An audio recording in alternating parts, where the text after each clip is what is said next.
Okay. So, hello everyone. Everyone just joining. Hope you're having a good Wednesday.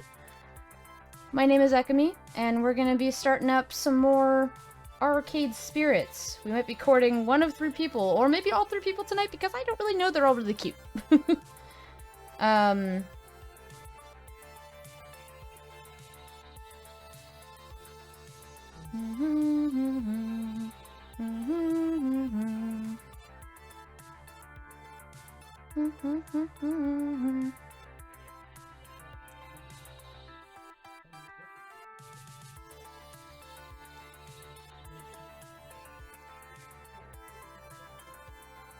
Okay. So, I think we'll get started then, right? Pretty good, sounds pretty good to me. Now, this is probably pretty low, so I'm gonna turn it up. Because I'm speaking pretty low. Oh no, that's about my speaking voice. Okay, I'll turn it down a smidge. There we go, that should be okay, eh? Probably. Okay, so let's get going on the game. We left off, the latest was 22:33, it looks like. Yes. Yes. Alright. So I think we just came back from the convention in the last episode. So, and we're at some ominous music, oh my. The next few hours pass quickly. With renewed confidence, Percy's deep into his world record run and performing admirably. He intensely focused on that score, inching ever closer, while Queen Bee effortlessly destroys locals on the path to her inevitable showdown with the demon. Myself, I float through it all, taking care of little problems while keeping an eye on both of them. But as the event winds to a close, all eyes are on our 2 main events, and the very real possibility of our local heroes falling apart at the finish line.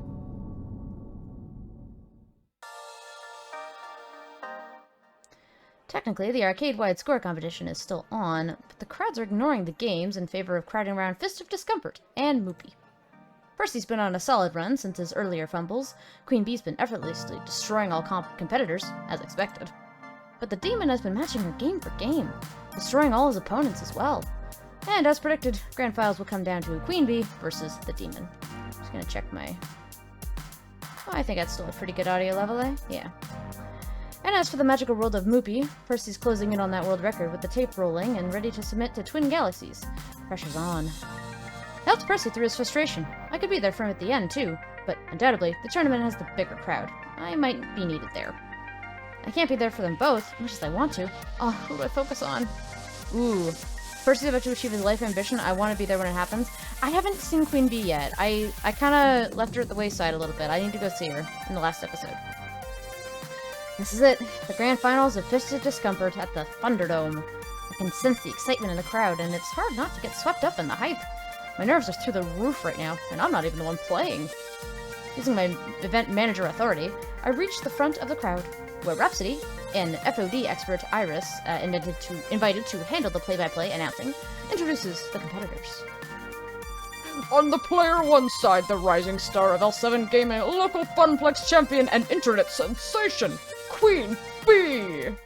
A few folks in the crowd, locals mostly, cheer Queen Bee on. I recognize most of them from her crowd and a bunch of Funplex regulars. Oh, look at this poser. On the player 2 side, 5-time EVO trademark champion and Fist of Discomfort, known as Kami in his home country of Japan. Here we all know him as the Demon. Uh-oh, the crowd's picked their favorite, clearly. Aw, Bo is sitting on my feet, this is so cute. He's actually not attacking my feet for once. Good cat. Not to say that it doesn't make sense. The demon is known by casuals and hardcore alike, but I was hoping for a little less of a discrepancy between the two. I'm gonna move this so I can see the chat better. I look over to Queen Bee. She's keeping it calm, she's keeping it cool. A true mask of the competitive gamer. I'm ever impressed with how she can always be so composed and badass, even at a moment like this. Makes my heart aflutter. After a quick handshake, it's off to their joysticks, quartering up and getting ready for battle. Nice. My fellow gamers, this is the grand finals here at the Thunderdome. Let's hear it for our competitors. As I shuffle through the character selection screen, the crowd waits in anticipation, eager to see who will be chosen. The announcer takes that momentum and brings it back twofold. Queen Bee is sticking with her pride and joy, the fast and deadly Tomokaze! From what I've learned, Tomokaze is a light and fast character suited for Queen Bee's aggro style. her favorite character.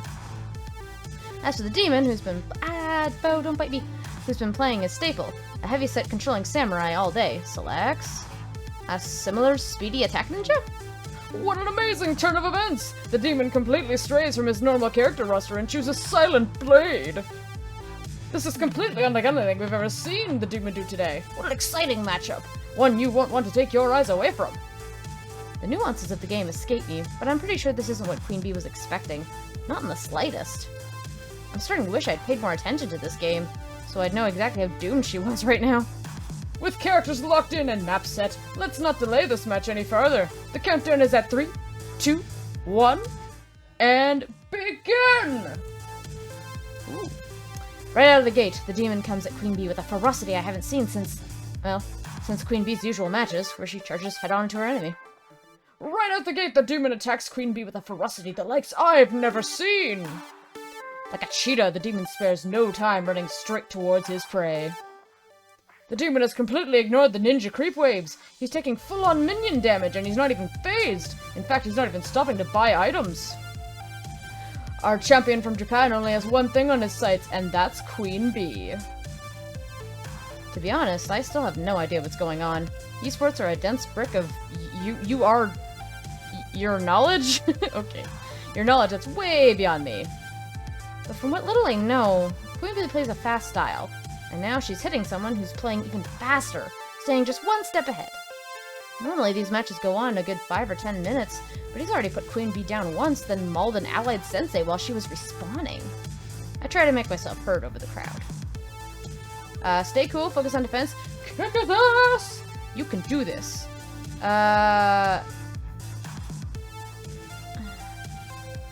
Ooh, what would she like? No, she wants to hear kick his ass probably, right? Kick! No, it's no good. She can't hear me. Oh, darn. Even if I was able to shout louder than the crowd, her attention is so focused, she probably won't reach my voice. I can do nothing but helplessly watch as the demon pulls her apart again and again. Oh no!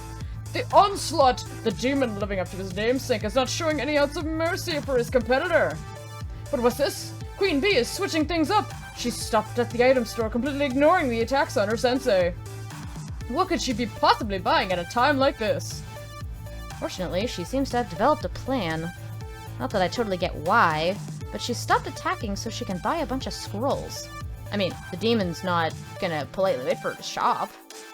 And one of Queen Bee's sensei is down for the count, but that death has brought her enough time to grab as many control spells as she can. Spells? I've never seen you use spells this early in the game before. Queen Bee blasts the lane with Storm of Frost. Oh, ice spells. I see. Oh, they look so shiny. Initially, it works like a charm. The enemy minions freeze solid and give her just enough breathing room to push ahead. But the demon responds with a swift accuracy. He's pushing forward with his other lanes, ignoring her attempts to slow things down. Because I'm Bane! Going into the Batman Bane voice. As the demon flips between lanes, it's clear that while this would have won her the game if she'd started out that way, quickly enough, the final sensei on Queen Bee's side of the map falls. Here is your winner, the Demon! The obligatory handshake happens as the crowd bursts into applause, thrilled to have seen such a strange spectacle out of the world champion. Immediately, Queen Bee is forgotten as the players close in to cheer the demon over and over. Oh no. Perhaps sensing it's her cue to depart before the cheap plastic trophy I got from the dollar store is awarded to her rival, Queen Bee slips away, and I decide to follow. Hell yeah, we're gonna make her feel better. Goral. Is this... I could probably turn up... Nah, I could probably turn up the volume a little bit. It's pretty low, eh? Let's go with that. I find her in the break room, collapsed in one of the folding chairs, face in her hands. Quietly, I take a seat next to her. I don't know. After L7 Gaming dumps me, maybe I can live off my stream subs alone. If they don't abandon ship too, I mean. Oh, girl. Maybe cut my living expenses a little. You know, move back into my parents' house, things like that. Oh, girl. If worse comes to worse, maybe Naomi will carve out the insides of an unpopular game and I can sleep in there. Oh, Queen Bee. I recommend pizza bagels. Breakfast of Champions. I'm sorry things didn't work out. Maybe L7 won't care, it's just a local tournament. I'm sorry things didn't work out. Hey, if it helps you feel any better, I feel awful right now, too. I'm sorry this happened. You've got my sympathy. Normally that sort of sentiment is seriously not my thing, but... today, yeah, I'll take it. Thanks, Ian. Wait, I've graduated from kid? Thanks, kid. That's better. And hey, maybe your team will be just as understanding as me, right? You don't know L7 Gaming, kid. They've been looking for an excuse to cut me from the roster for, well, no point into going into reasons now. Point is, I failed, and they'll know. My career? Basically in the toilet right now. This is my fault, isn't it? I'm the one who organized the event. I'm the one who pushed everybody past their limits, all in the name of making my dream a reality. I'm working hard to make what should have been just another temporary job and a long string of temporary jobs into something more... something I can believe in. But I didn't stop to think about what that would cost me and everyone around me. Whoa. Whoa! Wash that filthy mouth out with some soap, kid. Question is, what now? Where do I go from here? Well, thankfully someone's knocking at the door, interrupting me before I need to provide career advice to someone whose career I just indirectly destroyed. Although I'm expecting it to be Gavin, or maybe Ashley, to come cheer their friend up, the unexpected walks in the door. Two of us sort of... Oh, hello. Two of us sort of stare, confused, as the man addresses Queen Bee. Ooh, I need to give him a voice.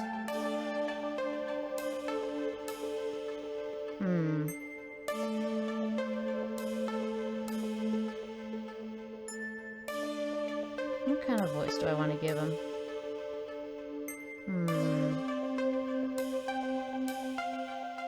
Maybe gruff. Oh, I don't know Japanese. Okay.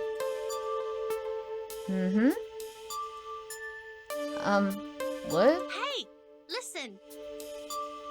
I can translate. One moment while I load my Japanese to English speech recognition systems. I'm afraid my English is not very good. So, oh, you have a translator. I'm glad. Iris repeats everything we say back and forth with a little patience. The conversation flows a little bit easier after that. I wish to thank you for teaching me today. What the? For what? The hell? What does that even mean? Are you mocking me? Iris probably softened that a little in a translation, but combined with Queen Bee's expression, the demon seemed to get the real gist. Not at all. I wish to thank you for teaching me your unique fighting style. Both Queen Bee and I look very confused. I have been watching your stream for a year now. But watching it is not the same as facing you in combat. In that one battle alone, I have learned a great deal. If you will allow it, I would enjoy learning more. I clearly have a great deal of work to do to master your style, as you saw today. Didn't we see him pull you apart limb by limb? Queen Bee's expression softens and she playfully punches me in the shoulder. Way to rub it in, kid. That's not even what happened. I honestly thought you were just watching the match. I was, but I'm still confused. He played sloppy as heck. The reason I lost was due to surprise. He took more risks out there than I did, relying on the fastest, hardest aggro style imaginable to win before I could react. Even in aggro, you don't come blitzing out the gate without buying a single item. Not unless you're willing to bet it all on that strategy. I was overly eager to show you what I had learned. I won, yes, but I cannot be results-oriented in my thinking. I believe we could learn much from you, Queen Bee-san. Wait, I'm gonna try it again. I believe we could learn much from you, Queen Bee-san. Come again? Okay, who's we exactly? Myself, the Kami of Japan. Onslaught-san, the Kami of the Nordkausing. Fausta-san, the Kami of Germany. They are assembling a team, winds that blow from all directions at once, carrying with them wisdom from across the arcade world. A diverse team of 4 players, by players. But we require an aggro-style champion, a Kami of the East Coast Scene in America. We'd be deeply honored if Queen Bee joined us. As he offers a deep bow, neither of us quite know how to react to that. Queen Bee speaks up first. Oh. Hold on. You're offering me a job?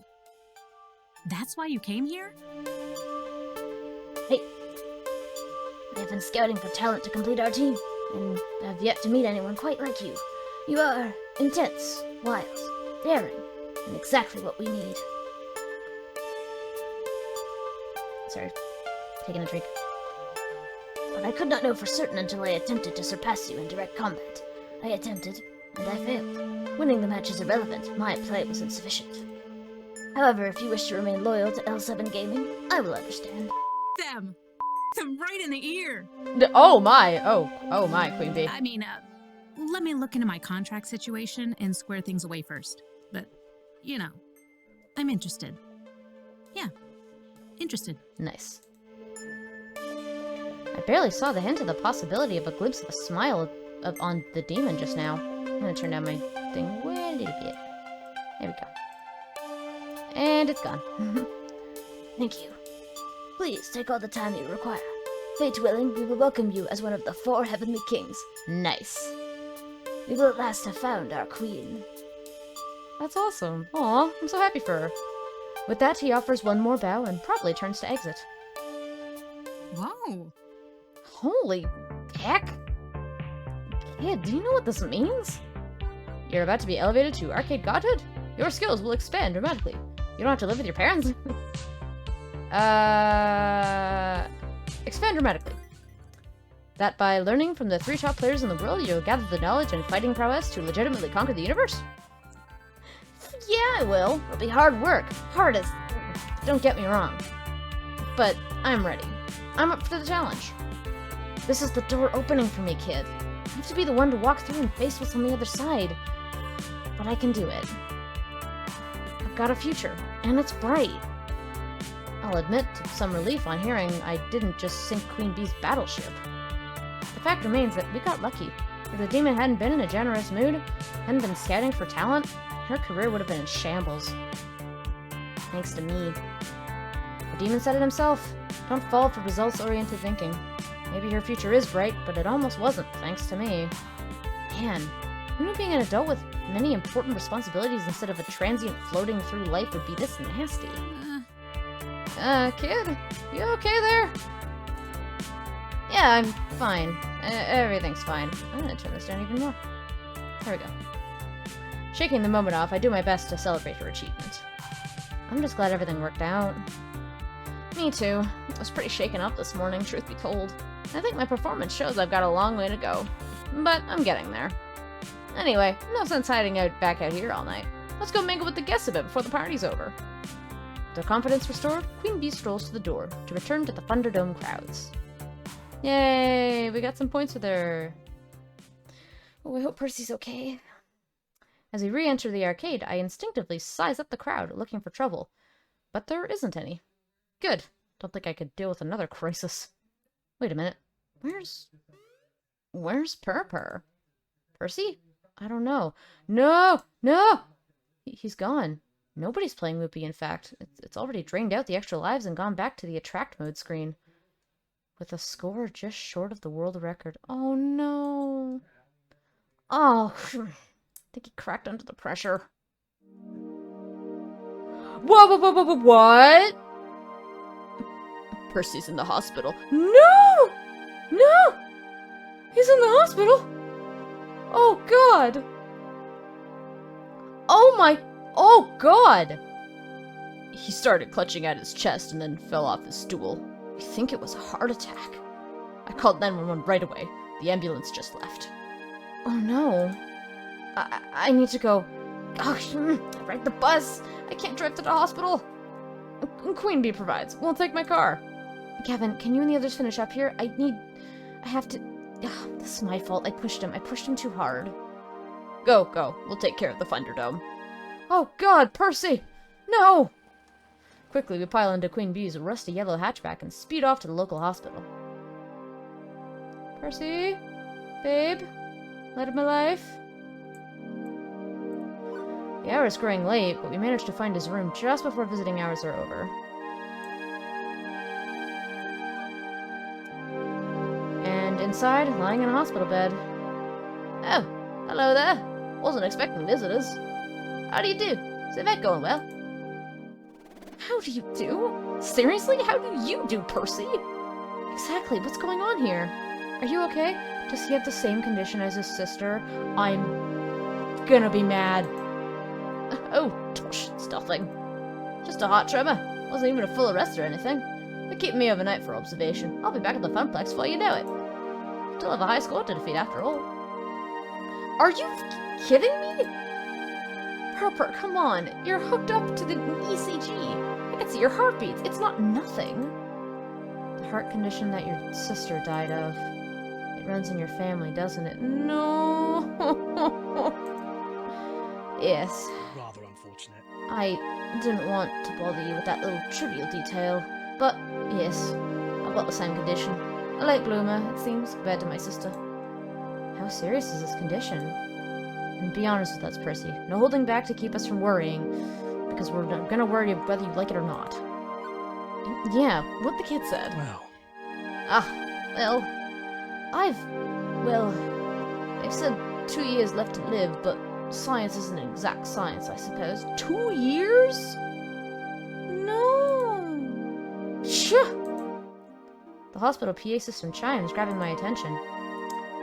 Your attention, please. Your attention, please. Visiting hours are now over. Visiting hours are now over. Suppose it's time for you two to head on home. And don't you worry about me. I'll be out of here in the morning. Probably take a break from Loopy for a time, but I'll pop by the Funplex all the same. Only if you're sure, Percy. You know me, love. I'm an optimization expert. And my way of keeping calm through this silliness is to optimize the happiness I can find in the time remaining to me. That means the Funplex. The Funplex. Queen Bee offers me a ride back to the Funplex in her car. Still got an event to wrap up and then a bus to catch back to my apartment. Neither of us really feel like talking on the way there.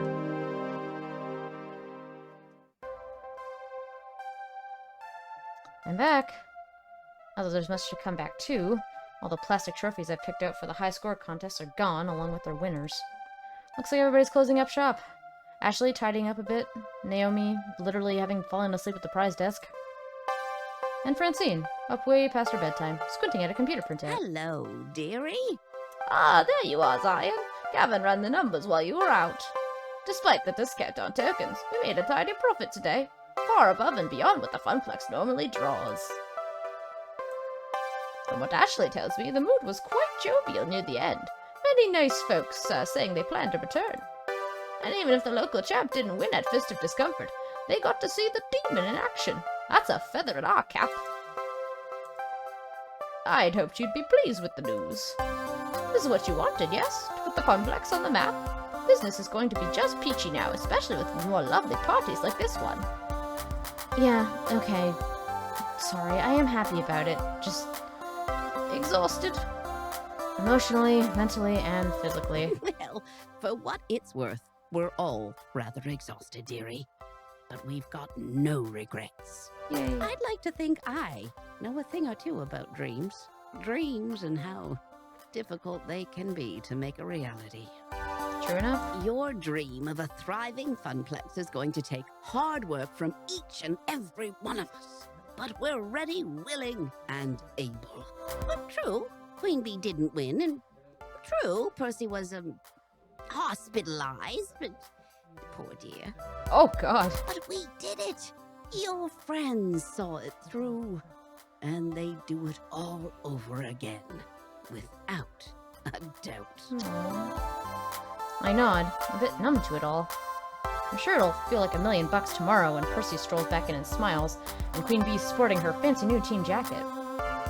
When the daytime crowds are thick with newcomers, happy to be playing the games they love, when I really get to see the effects of what we accomplished. For now, I just really want to go to bed. You need anything else from me tonight?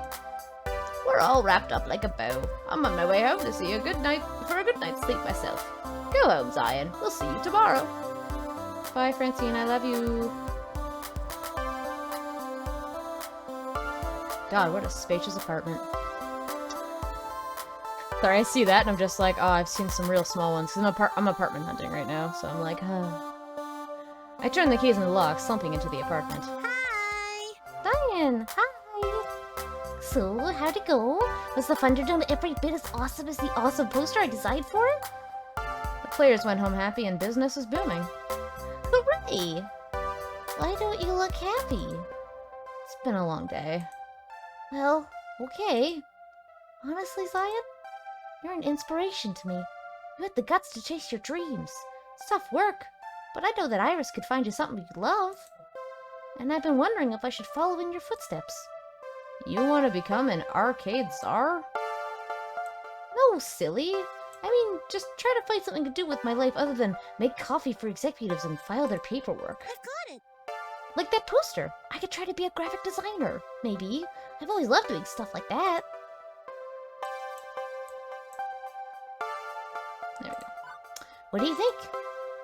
Except that following your dreams can run you ragged, like it did to me today. Could nearly torpedo your future. Could even kill you. Is it worth it? Is it really worth all the trouble? Follow your dreams, right? Maybe you could find an independent graphic design firm. You're already doing fine. Stick with it. Graphic design firm. Francine's right. I chose this path. I chose to make my life difficult in order to make my life into something. Juniper's helped me along the way, and I should help her out in turn, but with an edge of pragmatism. I'm not gonna lie, becoming an artist wouldn't be easy. Not by a long shot. How about splitting the difference? Instead of becoming a starving artist, find a graphic design company, somewhere you can build up your skills. Another office? Well, yeah. Actually, that makes sense. Thank you. Okay, I'll start looking around. Thanks, Zion. You need to go to bed and sleep. I need this, like, post plastered onto my wall, so I don't stay up till 3 AM every night. Tomorrow I'll make you pancakes. A reward for my heartbreaking arcade czar. You used to have pancakes every morning during the summer trips, right? Your mom made them. That was ages ago, Juniper, when my folks could afford trips to the store. And Juniper gets a wry smile. I think I know exactly how we could celebrate your newfound success. How about... A beach vacation? Are we gonna see some... Are we gonna see people in bathing suits? I mean, heck yeah, sure. Sounds like a good plan to me. You've cleared level 4 of Arcade Spirits. A winner is you. Now, let's see your score. Looks like you and Ashley are having some good times. You're proving to be a gentle, sweet, and compassionate soul. Also, you've scored 1,550 points. Woohoo! Today's pizza fact is, the world's largest pizza covered 10,000 square feet and measured 140 feet across. It weighed in at 44,457 pounds. Do you want to save your game before proceeding to level 5? Yes. Alright, return. Let's go. Ba-da-da-ba-ba.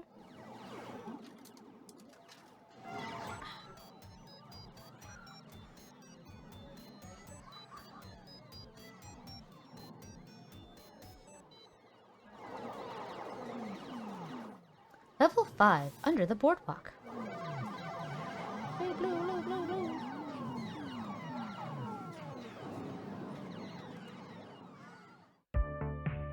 Alright. It is the future year 20XX, and romance is in the air. Or at least, romance will be in the air if Iris has anything to say about it. Also, I'm not actually in that glorious 20XX Neon Metropolis today. I'm about 134.7 miles south of it. Ooh, nice. That's much better. Ah, just smell the sea salt, the saltwater taffy, the baking hot sands. It's just like I remember. Oh, I wish I could go to a beach. You've never been to Flotsam Beach before, Jennifer. Well, it's just like I remember you remembered it was then. Definitely. This is definitely one of my better ideas. Top 10, maybe even top 5 ideas. What a fantastic way to celebrate your success at the Funplex. As a reward for your hard work, we return to the beach where you first played Weaver Keep, where your family spent their entire summer vacations. Oh, how sentimental. My heart. I can't. Cute. I feel the need to say something pithy and dismissive in the face of her unrelenting cheer, but to be honest, I'm definitely smiling. This place holds many dear memories for me. When my parents lost their jobs and we began the downward spiral of bad family luck, we loved coming to Flotsam Beach. And coming back here, for sure, is a treat. Yes. This place... Yes! Oh, I love her. This place is great. Sand and sea and that boardwalk. All these little shops and the best fried food the East Coast can provide, and arcades aplenty, and seashells and airbrush t-shirts, and plastic glasses, and... Oh, I want to see it all. I want to do it all. I think you're more excited about this than I am, Juniper. Oop. Alright. You're excited too. Don't deny it, Lion. Later. Okay, I'm gonna go get changed to my swimsuit before the others get back here. Be right back. The others. Right. Ooh. Oh, but we're not gonna see Percy. Oh, because he's in the hospital. But we might see Queen Bee and we might see Ashley. I'm okay with that. We might see Gavin. That was the second part of Juniper's plan, see? This wasn't just a treat for me, but for everybody associated with the Funplex. We'd have to drive down here in groups and pay for our own hotel rooms and keep the cost down, but soon enough, a Saturday outing for all staff and VIPs had become a reality. It was real sweet of her to include everyone in on the trip, too. We worked hard to make the Thunderdome a success. Certainly couldn't have done it without help from my friends. Always gotta be a beach episode, right? Within the next hour, there'd be 9 of us bouncing around in swimsuits, making sandcastles, and buying cheap souvenirs, and playing seaside arcade games. And hopefully not accidentally drowning in the riptides as my inner lifeguard felt need to warn. One day of fun in the sun for everyone. As for this evening... Beep beep, Zion. Well, Iris had other plans for me. Well, have you decided yet? Have you? Oh no. Turning out, you know. With a sigh, I pull out my phone, summoning my digital gene. And why is time running out exactly? Oh god, that's loud. Oh, actually, that's not too bad. Okay. I've run the numbers and calculated a 99.97% chance of romantic success if you take your special someone on a moonlit seaside stroll. Ooh, we gotta pick someone. Oh no. It's the perfect confluence of all projected event vectors that will lead you to love and happiness. Okay. Romance is in the air. Can't you feel it? Coming in the air tonight. Oh Lord.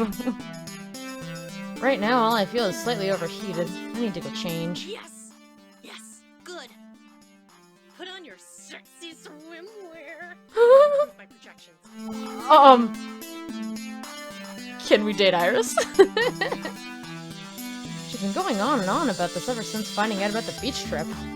Iris, why the sudden obsession with finding me a special someone anyway? I've turned my life around, I've found a job, found a dream even. Make something of the Funplex to let it grow and shine. You've done well helping me with that. This is the happiest I've been in years, honestly. Thank you. Thank you. Gosh, thanks, Zion. Now, I've tried workplace romance before, back in the shoe shop days, and it worked out for a while, until I realized we weren't soul mates. A high-quality dad joke. The point is, I know I said I'd be open-minded about this sort of thing.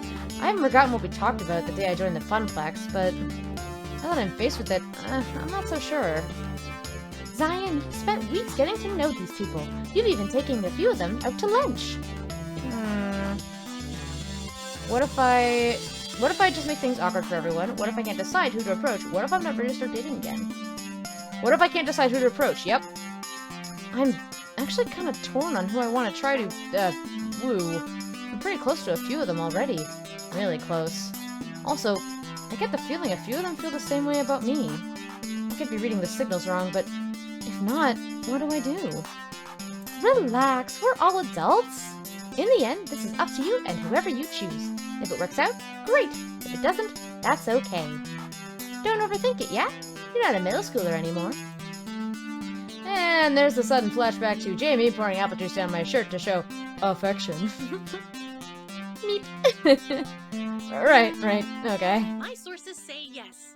Trust me, Zion, this is your moment. But you don't have to decide right now. In fact, you shouldn't. Take the day with all your friends to really think about it. After dinner, I'll have finished my number crunching, and we'll have your final relationship scores. That'll help guide your decision. Let's take a look. Behold, weeks of emotional data, fully analyzed. So yeah, Percy's the second. Queen Bee and Naomi are about the same, but Ashley's the top right now. Ashley's a lot of fun, isn't she? You need to get along like a house of fire. Hopefully without actually setting anything on fire accidentally. So, that's it? It's decided? No.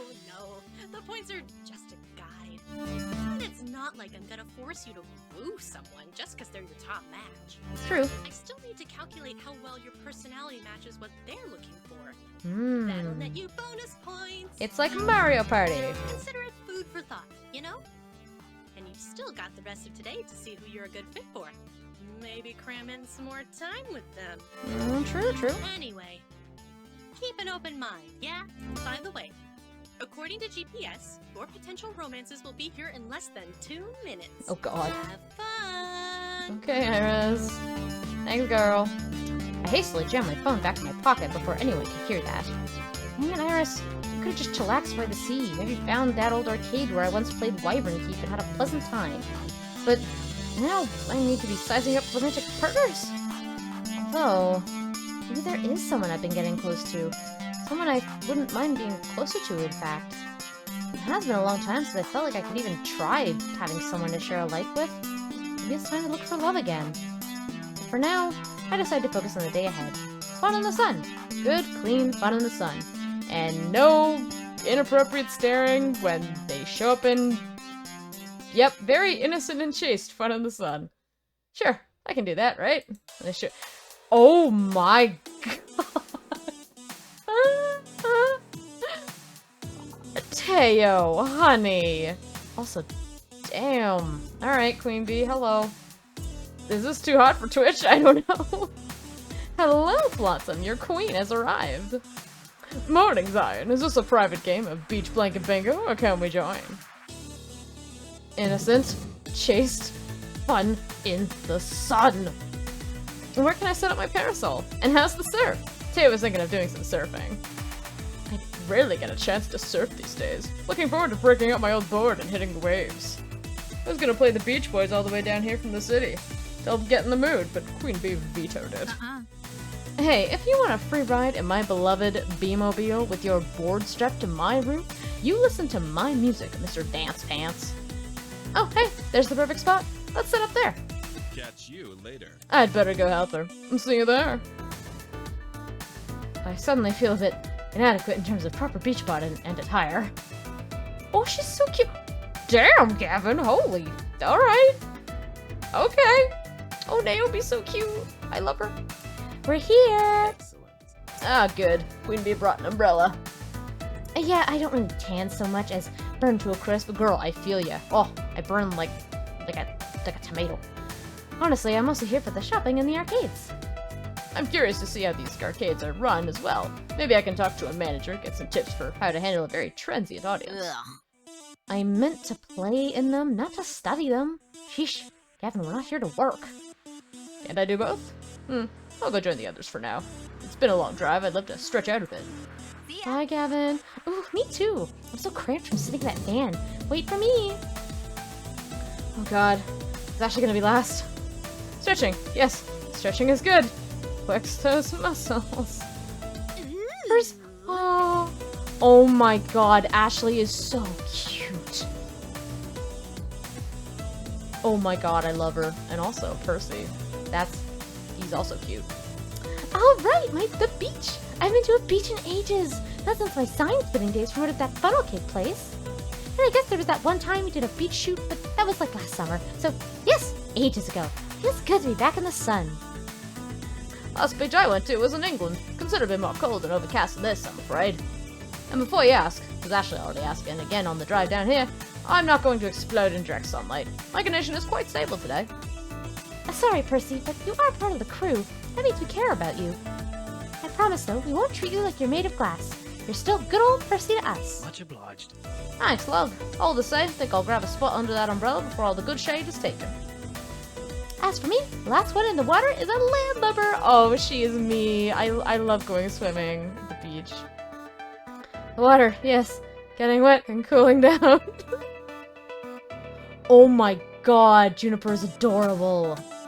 I love her swimsuit. Party!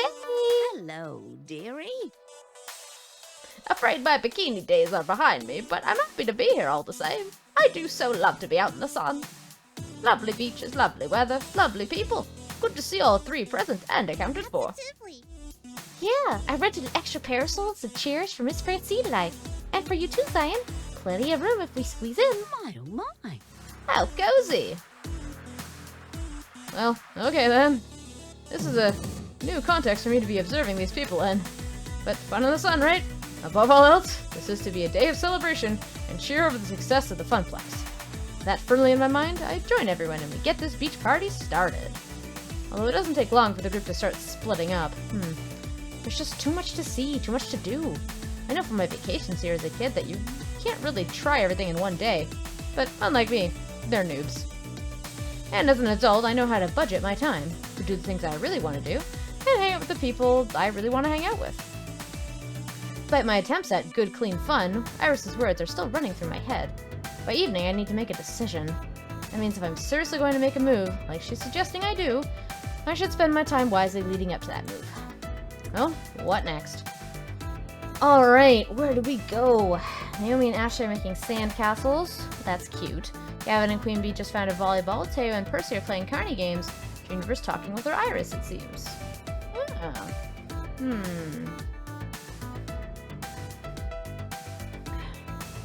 I guess it's been a little while since I saw Ashley, but, oh, Queen Bee, though. Queen Bee is so cute. Teo and I don't like Teo, though. Also, hello, new people. I hope you're doing well. We're deciding on who we wanna court. You know what?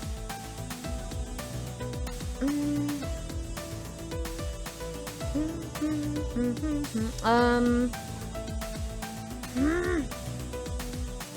mean, Ashley.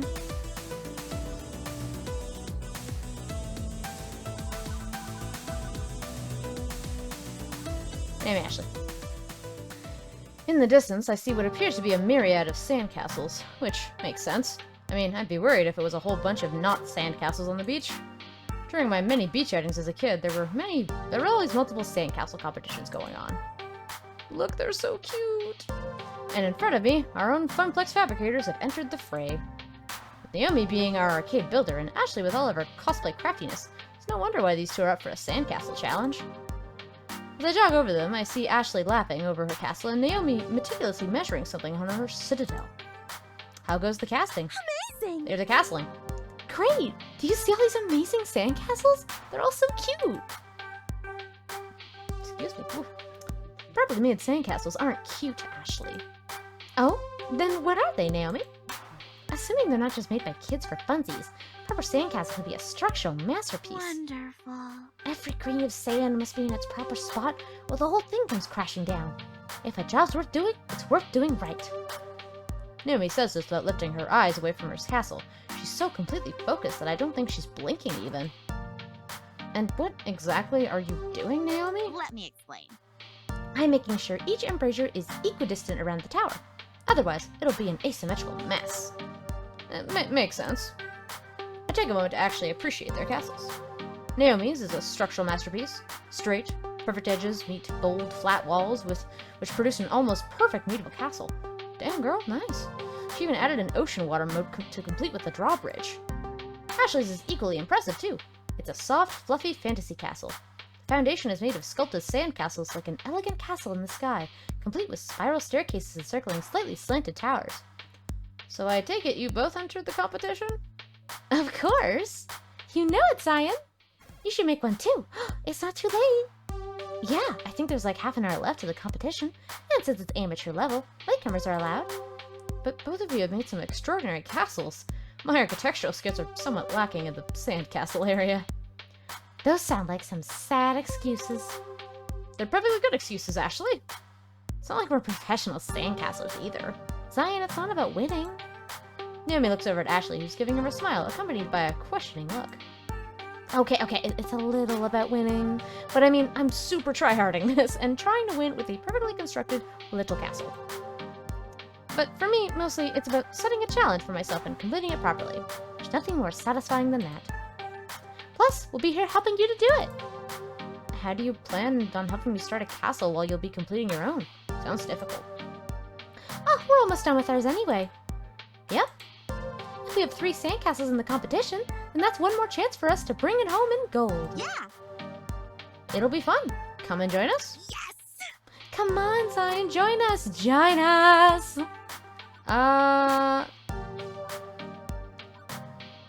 Hand over that tiny plastic shovel. When I was younger, I remember watching sand sculptors carefully craft their castles. I would watch for hours, just staring in awe. I'm made my fair share of them too, trying to imitate the professionals, but they were never more than lumps of sand that vaguely indicated shapes. I'm not that competitive, but like Naomi said, it's just for fun, so why not? I'm going to need a bucket, I'm gonna need a bucket, a melon baller, and a funnel. Stat. Yes! That's the spirit, Zion. I just put the finishing touches on mine. Let me help you get the base started. Naomi, Ashley, and I dug our hands deep into the sand and started shoveling, pouring, and constructing. So, what are you gonna name your castle?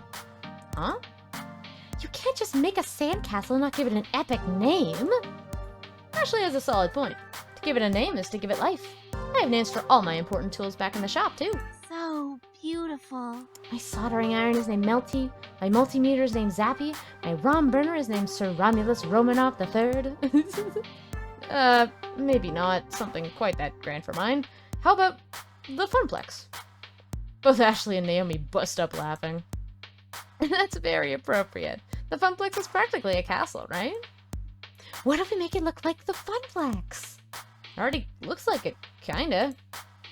That's because the Funplex is just a box and we've only made the foundation of our castle. But if we can carve in the sign and the double front doors... Naomi happily starts putting the details in the sand Funplex while Ashley and I cheer her on. That looks so good! Naomi, you are so good at having steady hands. You really should join me in making some cosplay. You'd be great! Making costumes does sound fun. But I'm not sure if I can handle all the pressure of people looking at me. I usually work alone, you know? We don't have to do it at a con or anything. We can just get dressed up and prance around the forest. That's a bit more my style. Well, except maybe for the bugs and poison ivy and stuff. We continue chatting as we construct the Sandcastle Funplex, or the Sand Fun Castle, grain by grain. It takes semblance of the actual Funplex. We managed to finish it just in time before the judging commences. Oh, here comes the judge. The officiant of the Sandcastle Challenge comes towards us and looks over the castles. With an arbiter's eye, they glance over ours and nod in respect of a job well done. I didn't even realize I was holding my breath in anticipation, but once the Sandcastle judge leaves us, I let out a huge sigh. I think that's a good sign, right? A nod? That means we did it. We're gonna win? Well, there's still many others out there to judge, but I'd say a nod counts nicely as a compliment. Hey, Long, how are you? How's your Wednesday? I really was kind of bummed I didn't get to sit in on like Bears or Ox's stream, but hopefully I get to sit in tomorrow. But which one? Whose sandcastle will reign supreme? Zion, what do you think? Who's got the winner chicken dinner? Who, me? I'm not a judge of fine sandcastles. I'll just do it for funsies. Let's hear what you think. Doing good. What about you? I am good. Looking for apartments is quite draining. But I'm doing good otherwise. Work's busy, but, you know, in a good way. And, yeah. Hey, it's almost the end of the week, because it's the middle of the week, so I'm happy for that. We're deciding on whose sandcastle is the best, even though we haven't seen any of them. Naomi's medieval masterpiece, Ashley's Castle in the Sky. I mean, I want to say her medieval masterpiece because she dedicated some time to that. So I might go with Naomi's. Yeah, we're at the beach with everyone too, so we get to see everybody in there with their hot bods in the swimsuits. It's the anime beach episode. The precision and thought that Naomi put in her design shows it's a step above the rest. From the gatehouse to the towers, Naomi, your castle is one of perfection. Just like you. Oh, that's Thank cute. you. Aw, thanks. That's kind of you to say, Zion. Oh, she's blushing. I agree too. Naomi did an excellent job with hers. I'm jealous of your skills and I hope you do win. Ashley, thank you. Oh, I think they just finished tallying up the scores. We wait not so patiently as the judge makes their round across the beach. I see them stop next to a particularly dramatic-looking sandcastle. Pulling out a bright blue ribbon, they prop it up next to the castle. Which means... Poops. Poop. Double poop. I don't feel too down. If it wasn't meant to be, it wasn't meant to be. How very pragmatic of you, Zion. We did have a blast, though. Also, look how cute freaking Ashley's summer swim outfit is. I love it so much. I mean, Naomi's is cute too with the stripes, but oh my god, I love Ashley's. But I hate losing. We just gotta win next year, Naomi. Maybe if all three of us join forces again, we can build the best sandcastle this beach has ever seen. We should spend some time practicing more, which means more beach trips. I'd like that. I'm in. Great! Next year, Team Ashley is gonna eradicate the competition. I think you mean Team Naomi.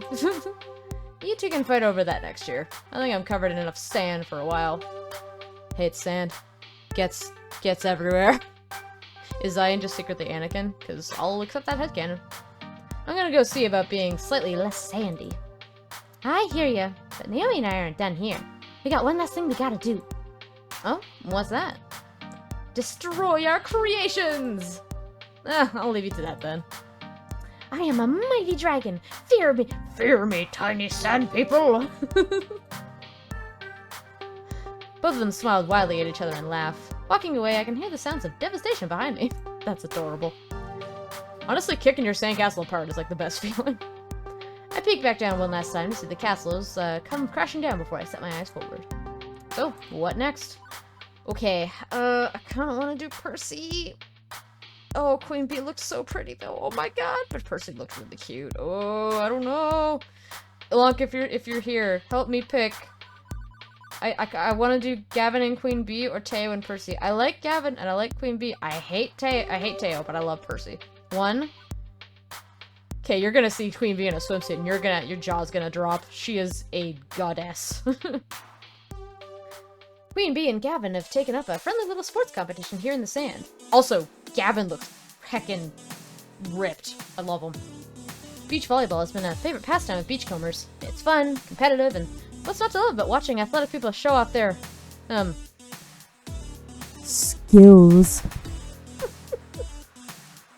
Granted, when my family got together to play, we just ended up hitting the volleyball around and never really kept track of the points. But it was always something I enjoyed, even if I wasn't very good at it. Maybe Gavin and Queen Bee will let me join in on the fun. If I'm lucky, I'll even get to bump, set, and spike it. Look at them! They're so pretty! Oh my god! Oh, so pretty. As I jog closer to them, Gavin is occupying... I can't stop staring. Gavin is occupying the far half of the court. Closer to me is Queen Bee's side of the sand court. Easy to see that both of them have expressions of sheer determination on their faces. Gavin is cool, calm, and collected, while Queen Bee is grinning ear to ear. Both are reveling in the contest. Each is in it to win it.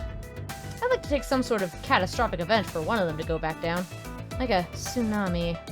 And even then, I bet they'd be bopping the volleyball back and forth while fighting against the waves. Probably. You see their arms? Jesus. Oh, excuse me. But this is a momentous 1v1 between two of my most competitive friends. It's not necessary to explain Queen Bee's cutthroat nature. Gavin? His ambition is just as fierce, even if it's less vocal.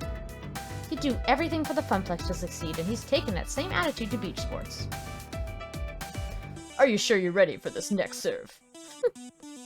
Are you ready for this? I don't think so. Wha-bam! Yeah. You better believe it, pretty boy. I'm ready to spike this ball so hard it'll cause a quake beneath your feet. Excellent. If it's anything like our last attempt to score, I'll win this match in record time. That's enough talking. Ooh, serve it. Shut it and serve it.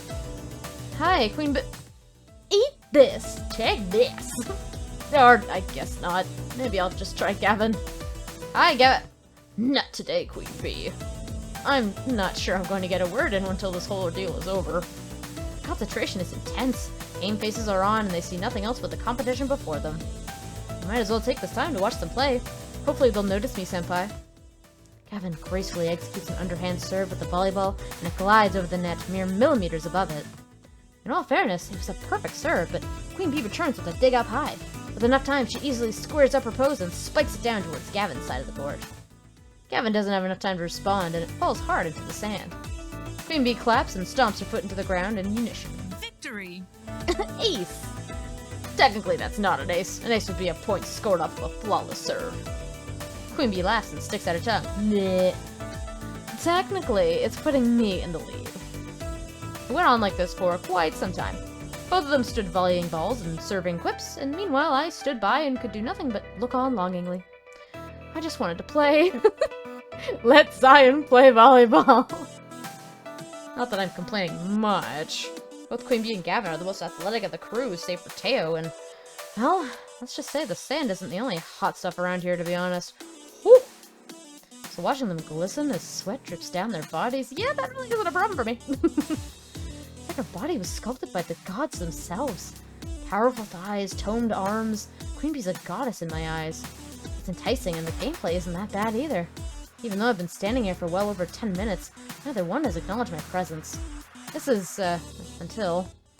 Gavin hits the ball straight in my direction. Okay.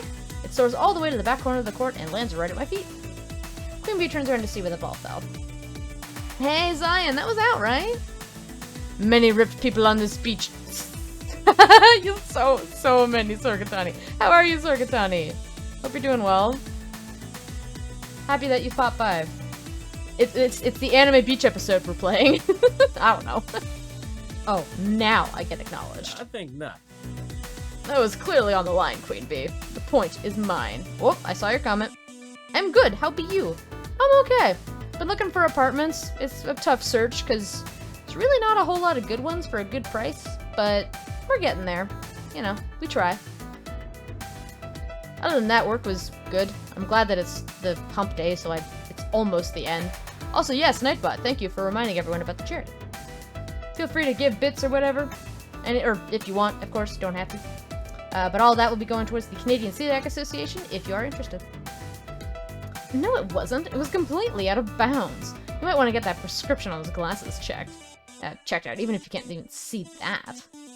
It fell right next to Zion, who will undoubtedly confirm this fact. You clearly had the best vantage on it. Tell us what you saw. Sure. I'm calling it now. This is for the win. If the ball is in, Gavin gets bragging rights for the rest of the day. But if it's out, then I win. So all I have to do is make the call? Uh-huh. Yes. Landed just outside the line, Queen Bee wins. Landed on the line, Gavin wins. I wasn't paying attention. You both win? Oh god, Gavin is so cute. Oh, I don't know. I feel like I need points with Gavin.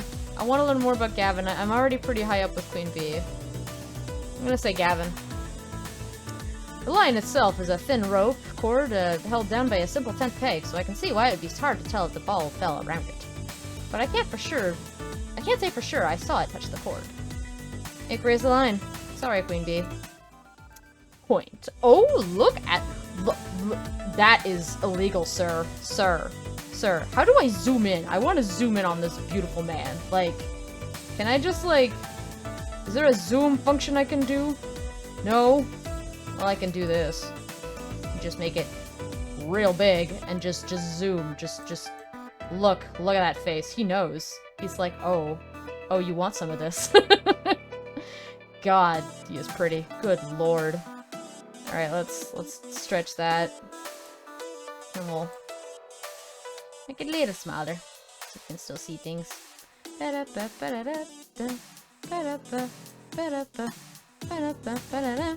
the game. Point, set, match. Gavin's not much the bragging type, so it's hilarious to see him enjoy the limelight a little. Granted, that's more of a tennis term, but I think Queen Bee's got the gist. I thought for sure I was gonna beat you, pretty boy. Best of me, fair and square. Shall we take a quick break? We each nod our heads in agreement as I quickly grab a couple of water bottles laying on the sidelines and toss it to them.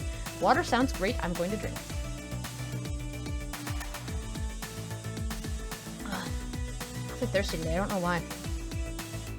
Gavin gladly chugs down the water and flashes a smile back at me. Oh, hello. Queen Bee catches hers mid-toss, swiftly opens it with a flick of her wrist. Just a flick of her wrist! And proceeds to pour the water over her face to cool herself off. Oh, heck yeah. Water splashes down her face and drips onto her chest, making her wet and shine in the hot sun. Oh my. I suddenly feel very hot myself and could use a quick dip in the ocean. Thanks for the water, kid. Yeah, you're welcome. Said bye. Still, I really wanted to play some beach volleyball. Guess that's not gonna happen now. Both of them look quite content to relax and chat in the sun now. As if reading my mind, Queen Bee leans down and picks up the ball and throws it directly at me. Think fast, Zion. Bump it, set it, spike it. Bump it. I quickly clasp my hands together, squat, and bump the ball back to Queen Bee. She simply bumps the ball over to Gavin, and forming a triangle, we continue hitting the ball back and forth. Yay, teamwork! This is exactly how my family would play. We'd all stand around and hit the ball to each other, trying to keep it from touching the ground at all costs. Gavin, Queen Bee, and I get really into it, and several times one of us ends up diving to get the ball and get a face full of sand. I like this sand swept look you've got going on, pretty boy. I can see you on the summer cover of Monsieur. If you're not careful, I'll carry you to the ocean and throw you in. Then you'll be sporting that drowned rat look. Laughing out alongside Gavin and Queen Bee while playing beach volleyball makes me feel so grateful for these friends. It was worth having to stand around for a while. What a perfect morning on the beach. We play a few more rounds of the sanded lava before we let the ball crash into the beach one last time. Very nice return, Zion. You should join us for the next match. I would if I didn't have other stuff I wanted to do. There's too much to do here, and I've got to plan accordingly. I hear that. Looking forward to a stroll along the boardwalk myself. It's a good idea to take in as much as you can. I think I'll call it quits, too. Slow your roll, pretty boy. You can't leave just yet. Ah, right, we do have a score to settle. Let's finish this. I leave the gladiators to their final battle as they walk back along the beach, awaiting my next adventure. Happy Celiac Awareness Month! Hello, T Rainbow Star, how are you? So, what next? Teo and Percy. A number of little— ooh, you're just in time! For the beach episode, we get to see everyone in cute swimsuits looking spicy. Or cute. Spicy or cute. A number of little carny-style games have been set up along the beach, independent of the boardwalk arcades. Ring tosses, squirt guns, things like that. Oh, I forgot about Teo's, swimsuit. Alright. Look at Percy though, he's so cute. Percy promised everyone he'd keep it low-key today as he recovers from his heart tremor. I swear, he is wearing... Teo is not naked. Don't ban me from Twitch. He is wearing a swimsuit. Tossing a few rings is definitely low-key. It looks like even though he's keen to go surfing, Teo's keeping Percy company. They knew what they were doing though. They were like, no, we're gonna place this specifically here. I'm doing alright, how about you? I'm doing alright. Kinda tired, but not bad. Oh yeah, it's very specific place, but yeah, really? But judging from the way those rings are just sort of bouncing off the bottles instead of landing on them, the games are not going well. I don't get it. I'm usually much more coordinated than this. I spy a new points feature. Oh yeah, I added a few points features. Let me know if you want to try any out. More of a question of, I don't think it's a matter of coordination, Teo. More a question of, well, let's say optimization. Ah, you're busting his mojo, Baha. But Percy's ring goes plink off a bottle as well. Oh god, hello. What a shame, what a shame. You boys want to play again? Only another $5 for 3 tosses. It's a downright steal. Starting to wonder if this is a steal in more sense than one. Now, nobody likes a sore loser, boys. It's all totally fair, swear on my mum's grave, I do. All this old-timey Carney banner's got my dander up, it does. I must confront this charlatan. Carney is creepy as heck, yeah. Hey there, old sport, what kind of racket? Oh look, there's this... Teo, why do you have your finger... Boy, alright, whatever. It's fine. What kind of racket are you trying to pull? What, cheating my friends? I say, fellas, I believe in you, I do. Let's win one of these. Horse feathers, let's leave this dewdropper be and go have fun on the beach. What kind of racket are you trying to pull? What, cheating my friends? Let's go with that. I say, what kind of hokum is this? Don't take any wooden nickels, boys, who thinks all these hotsy-totsy prizes are fool's gold. Pardon me? Pardon? I think it's probably a scam. I take offense to that, I do. Anyone can win, step right up and be a winner. Or are ya yellow? I do believe I have a proposal. Teo, a word. I've been reaching out to more organizations and trying to stay busy so I don't go crazy. See, if I do that, I do go crazy because I overextend myself. But you do you. I saw you've got 2 volunteer stuff going on, right? Remote opportunities? Sure. What do you have in mind? Weirdly, the 2 huddle up without me and exchange a few whispers. I consider interjecting myself into the discussion, but it's over before I can try. Okay then, let's play. Yeah, that's cool. Good for you. 1? 1 or I? I thought you had 2. Maybe I'm wrong. Teo passes over a few dollars and takes up the rings, while Percy examines the racks of bottles in detail. Teo holds back, waiting for him to finish. Eventually, Percy points. Right there, 3 rings rapid. That's the sweet spot. With a twist of his agile body, Teo flings his rings one at a time. And all 3 rattle their way around the neck of a bottle, ringing it perfectly. Simple enough. Based on Teo's throwing angles from before and the arrangement of the balls, I determined the optimal striking zone for him to aim for. All games are a matter of optimization, even silly little carnival toys. Melons, you bested me, old sport. Well, I know when I'm well and truly rumbled. Go ahead and pick your prize. Well, Zion, what'll it be? Yeah, we're trying to win you a prize after all. Oh, they're so sweet. Me? Really? This is all for me? Absolutely. You know it, man. You are the true prize here. Back me up on this, Percy. Quite so, quite so. Oh, boys, gosh, alright. But which one of these lesser winnings truly makes your heart dance? Not that. That being said, when this shit's over, I'm gonna make all these plans and then regret it afterwards. 2. 1, One I typed. I'm just trying to keep busy due to this COVID-19 situation. My first placement does not have a steady schedule. Your first placement... Oh, volunteer placement. Okay, yeah. And for the second one, I'm starting with helping out on Tuesday and Thursday afternoons. Oh, that's nice. Very nice. I glance across the rows of arcade-themed stuffed dolls with curiosity.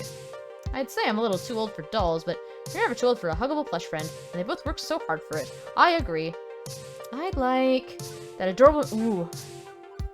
Oh, Mr. Moopy. 100% Mr. Moopy. Want to win over, Percy, right? I'd like to put on my robe and wizard hat. Also, I want a Mr. Moopy. Truly, Zion is an individual class and taste. Ah! I see you are... What's the line? I need to pull it up now. Hold on. Toriko, fine taste? I know what anime it's from. See, you're a man of fine taste as well, or something like that. See, you are a man? Is that what it is? Maybe Toriko meme? Oh, a man of culture. No, that's what it is. Man of culture. Meme? How am I not able to find it? Ah, there it is. Hold on. We need to make this big. Make this huge. Where is it? Bum, bum, bum, bum. Give me one moment.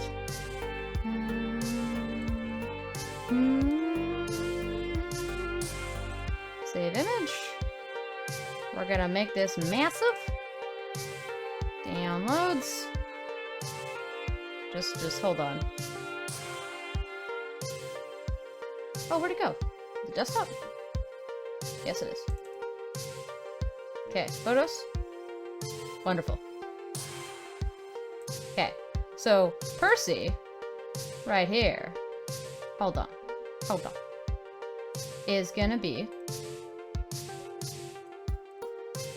Where is it? There it is. Alright. There. Just make him. Perfect. Ah. I see you are a man of culture as well. We're gonna leave that there for a while. Truly, Zion is an individual of class and taste. Sorry for the vent, y'all. I have been feeling some feelings lately. And besides, I'd even go more nuts, you know what I mean? Oh, that's fair, yeah. Hey, no problem. You rant where you can, right? I suppose nothing beats the classics, huh? Plus, I can't deny the happy little smile Percy wears as the carny takes down my prize and hands it over. He's had a hard time with it lately. I'm happy to make him happy. Okay, now go away, boys. You bother me. The 3 of us return to the dunes, prize in tow. So, were you two trying to win a prize? Or why were you two trying to win a prize for me? I mean, Percy, there was a Moopy doll back there. That's right in your wheelhouse, yeah? True, but, well... We discussed it and decided you deserved a treat for a job well done. Sure, this whole vacation is a treat for a job well done, but we wanted something for you specifically. Quite right. I must admit, Zion, the Funplex is a brighter place with you around. Not to say it wasn't a bright place before your tenure, but, well, there's a true breath of fire there beyond what I thought possible. You know what? I have another idea. Hold on. I have a brilliant idea, because why not? This is the spicy episode. Let's see what we can do. Where is it? Perfect. It's the spicy episode. So we're gonna put spicy right somewhere. Where do you want spicy? Is spicy here? Spicy there? Spicy. Oh, you know what? I'll do spicy up here. Yeah, spicy. This is a spicy episode. Okay. You should take out of your screenshot. I will later. In the sky. In the sky? Is it spell spicy? There you go. Perfect. And beyond just the hard work you do, the way you brought us all together, well, a mere plush toy isn't really a proper reward, but it'll have to suffice.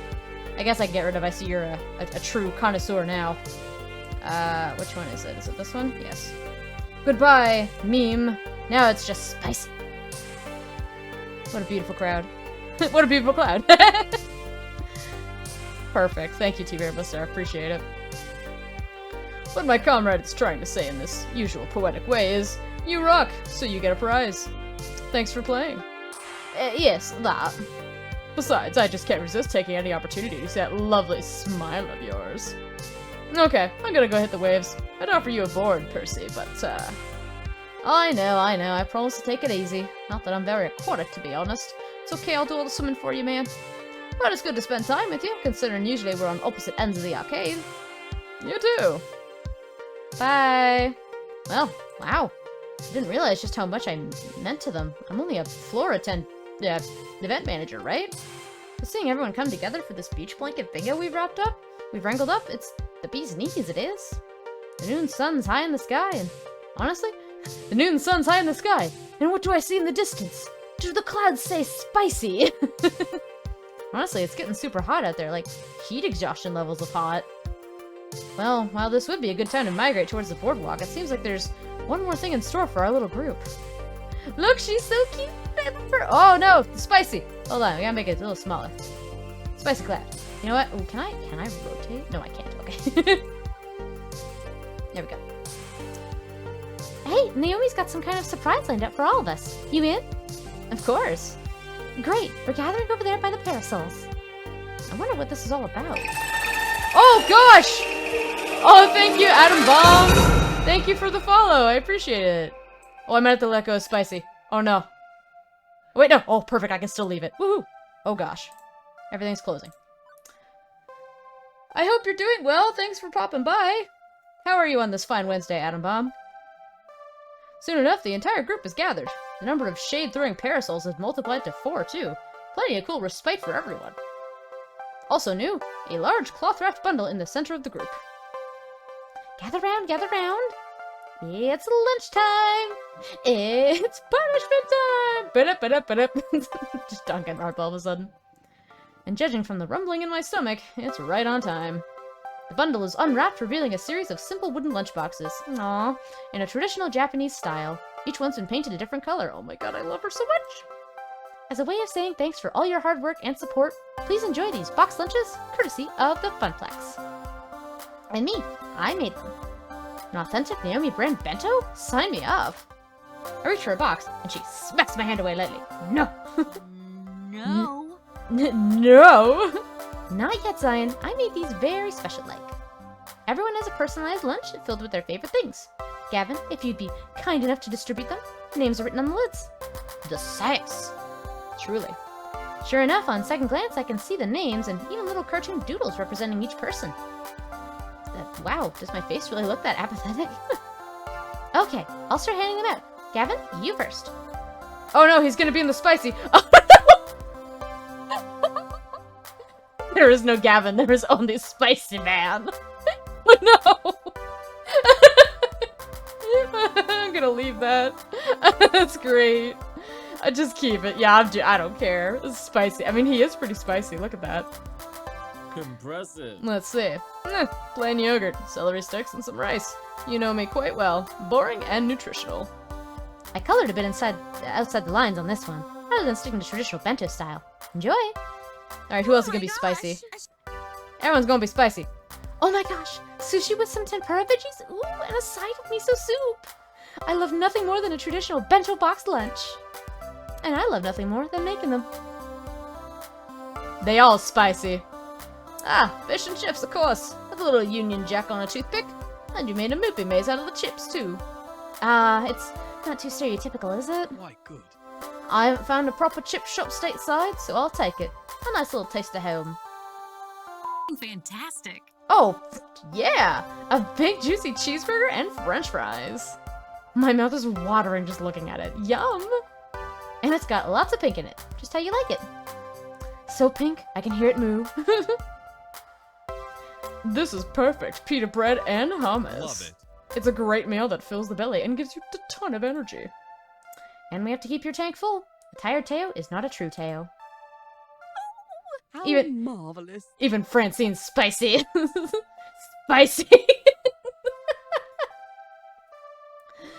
Oh my, this is lovely. Little finger sandwiches, some tea, even a cupcake. Thank you, Naomi dear. It's very thoughtful. Aw, thanks, Miss Francine. Oh, she's so cute. Everyone is a spicy. Everybody is a spicy. Even her hat is a spicy. I got a peanut butter and jelly sandwich. Nice. Bet you consulted with Zion on this one. I love these. Always have, always will. Actually, I just checked your Instagram. I did an analysis of your most commonly blogged food, and Can't talk, busy eating. and that leaves the one that brought us all together, Zion. For you, I made pizza bagels. Oh God, no! Kidding! It's actually similar to the bento I gave you the day you started the Funplex. A little reminder of how this all started. Oh, thank you. Speech. What? Yeah. You should make a speech before we all dig in. I mean, you're the reason we're here. I am? Yeah, you are. I mean, we were doing great before you showed up, don't get me wrong, but... Okay, now this is gonna be sweet, so I'm gonna turn off the spicy, but it'll come back. It'll come back. This is just cute now. Yeah, you are. I mean, we were doing great before you showed up. Don't get me wrong. But, you know. Oh, hello, Gavin. But you worked harder than any of us to make the Funplex the success it is today. I was content to keep it afloat. I didn't think we'd ever manage more than that, but you refused to be content. Wouldn't be here at the beach if not for the success you led us to, Zion. So, yes, I think a speech would be appropriate. Aww. Yeah, the Thunderdome rocked. It really opened some doors for me. I'd still be wearing that damn black L7 jacket if not for you. Them abs, truly. My goodness. The atmosphere is so much lovelier thanks to your efforts. Aw. Win or lose, I'm enjoying my time with Moopy thanks to having so many great people around me. By this point, I can't even imagine the Funplex without you, Zion. Aww. So don't even think of leaving. If you do, we'll probably gather up a hunting party and drag you back. No hard feelings. This is so cute. And speaking as the one Zion comes home to every night, I gotta say, she's doing dandy compared to before. So, 3 cheers for the Funplex! 3 cheers indeed. Go ahead, Zion. You've earned the right for a speech. I'm just the silly old lady who started it. You made this happen. Wow. Seriously, wow. Well, I've made big speeches before, like the one at the Thunderdome. Even if this feels bigger, way bigger. Oh, thank you, T Rainbow Star. I think it's pretty close to hers. Just taking a drink. Okay, here goes. It can't be a milk toast for this toast. Oh, I can't be. It's big feelings or nothing. Thank you all. Being here with you has helped me through hard times in life. The Funplex effing rules. It's exactly what I needed in my life. A funny thing happened on the way to the Funplex. My life was something of a mess, and the Funplex helped set me straight. Option 2. I kind of like 1. I don't know. Zion's not really the one to swear all the time, I feel like. Me. Yeah, option 2 is you. But I'm gonna go number 1. Thank you. Above all else, thank you. Thank you all. You don't know how much this family means to me. It's no great secret I was living in a state of depression before the Funplex. I just assumed life would always deal me a losing hand, but now, well, now through my friendships with you all, I found something bright and warm I can rely on. Something I can be optimistic about instead of pessimistic. Bliss is playing Final Fantasy 13 too. Nice, I'll have to talk to her about that after. I love Final Fantasy 13. I haven't played 13 too, though. I'm not silly enough to believe the hard times are gone for good, but I know I'm surrounded by good people who can help see them through. So, thank you. You're welcome, Zion. I think I speak for all of us when I say we feel the same way. Good, good. On a roll. Let's see. What to say next? Ooh. This beach was my family's special place. It can be ours, too. Flotsam Beach is just a ticket for rewarding ourselves. All this summer and greasy food is our just desserts. You've all earned this vacation. Live it to the fullest. Alright, Tear Star, I'll leave you to this one. What do you want me to pick? What are you feeling? What are you buying? What are you selling? Option 1? Okay. Long ago, Flotsam Beach was a home away from home for my family. We'd rent a house on the dunes and just relax for a solid week. Play board games, read books, go out and have a swim or cruise the boardwalk arcades. Are you feeling it now, Mr. Krabs? I got an off-ski appointment shortly. No problem, Sir Gatani. I hope your appointment goes well. Thanks for stopping by. I do appreciate you hanging out. Very kind of you. I'll be sure to check your future streams, too. It's a place that can be anything you need it to be. Quiet solace? Sure. Loud and excitingly fun? Absolutely. I can't think of a better place for us to celebrate what we've accomplished together. Even if we're only here for a day, we'll make the most of it. No worries, loved your face. Aw, thank you, Sorg. Appreciate it. You the best. Indeed, fine times with fine folk in a fine place. It's just the ticket. I propose we return here every year if our good fortunes continue. Now to bring it on home. I love you all. Let's kick some ass. Enough talking. Let the foodening commence. Oh, I want to do that one. Thank you for all this. Foodening. I think foodening sounds good. I've babbled on more than enough. Hunger, it gnaws at me. It saps my very life essence. The foodening calls and must not be denied. Boxes open, devour. Consume Prilosec. The foodening! This is so cool! Going to Flotsam with you, Zion? And all your great friends and this great food, and oh, it's all so great. Let's eat, everyone! This is the moment. One perfect moment with all of us together. Laughing and talking and eating and having the best time in the world. Maybe things will change after tonight when Iris's plan to find me romance comes together. Maybe this is the high watermark. Maybe. But no matter what happens, I'll always have this one. This one perfect moment. Aw, that's so cute. Heck yeah! Oh, can we put the spicy back up? Yeah, spicy. You know what? I'll put it in the... There we go. The spicy clouds. Afternoon slides in as the gang migrates from sandy shores to bustling boardwalk. Once you've had your fill of seaweed in your trousers, it's time to take a walk down the boardwalk and indulge in any number of side activities. No need to change out your swim gear either, unless you're going deeper into the beach town. You can just skip back and forth between the sands and boardwalk. This is where the real action happens. Shops, restaurants, and of course, arcades. Soon enough, the group's splitting up to go try do as much as possible. I've got some time to tag along with some of them. Who to hang out with? Gavin and Ashley are checking out an arcade. Naomi and Teo are renting a candy store. Queen Bee. Queen Bee and Percy. My favorites. I might do them. I mean, visit them. Not do them. I mean, maybe I will. I don't know. Don't look at me. Who are you feeling, Tiramisu Star? I kind of want to do Queen Bee and Percy. Because I love them both very, very much. Ashley is pretty great, too.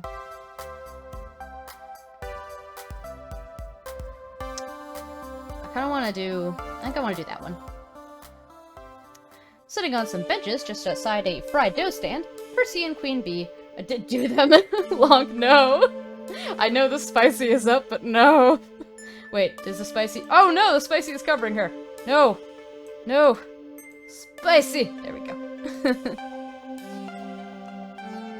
Sitting on some benches just outside a fried dough stand, Percy and Queen Bee are sharing a funnel cake dusted with white sugar. Bonk. Thank you. No, Tiramisu, you bonked yourself. No, you gotta write my name. Let me try that again. That's fair.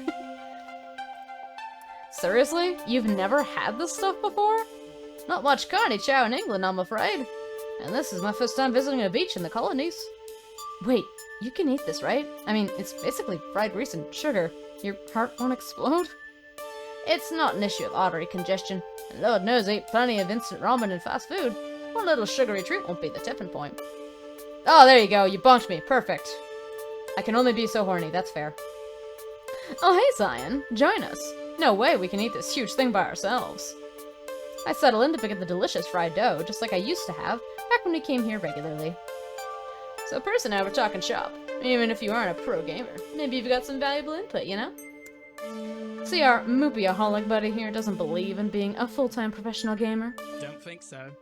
It's not that I don't believe in it. I just don't see it as a stable occupation for a young person to undertake. Oh god, look at that face. Look. Percy is pursing his lips.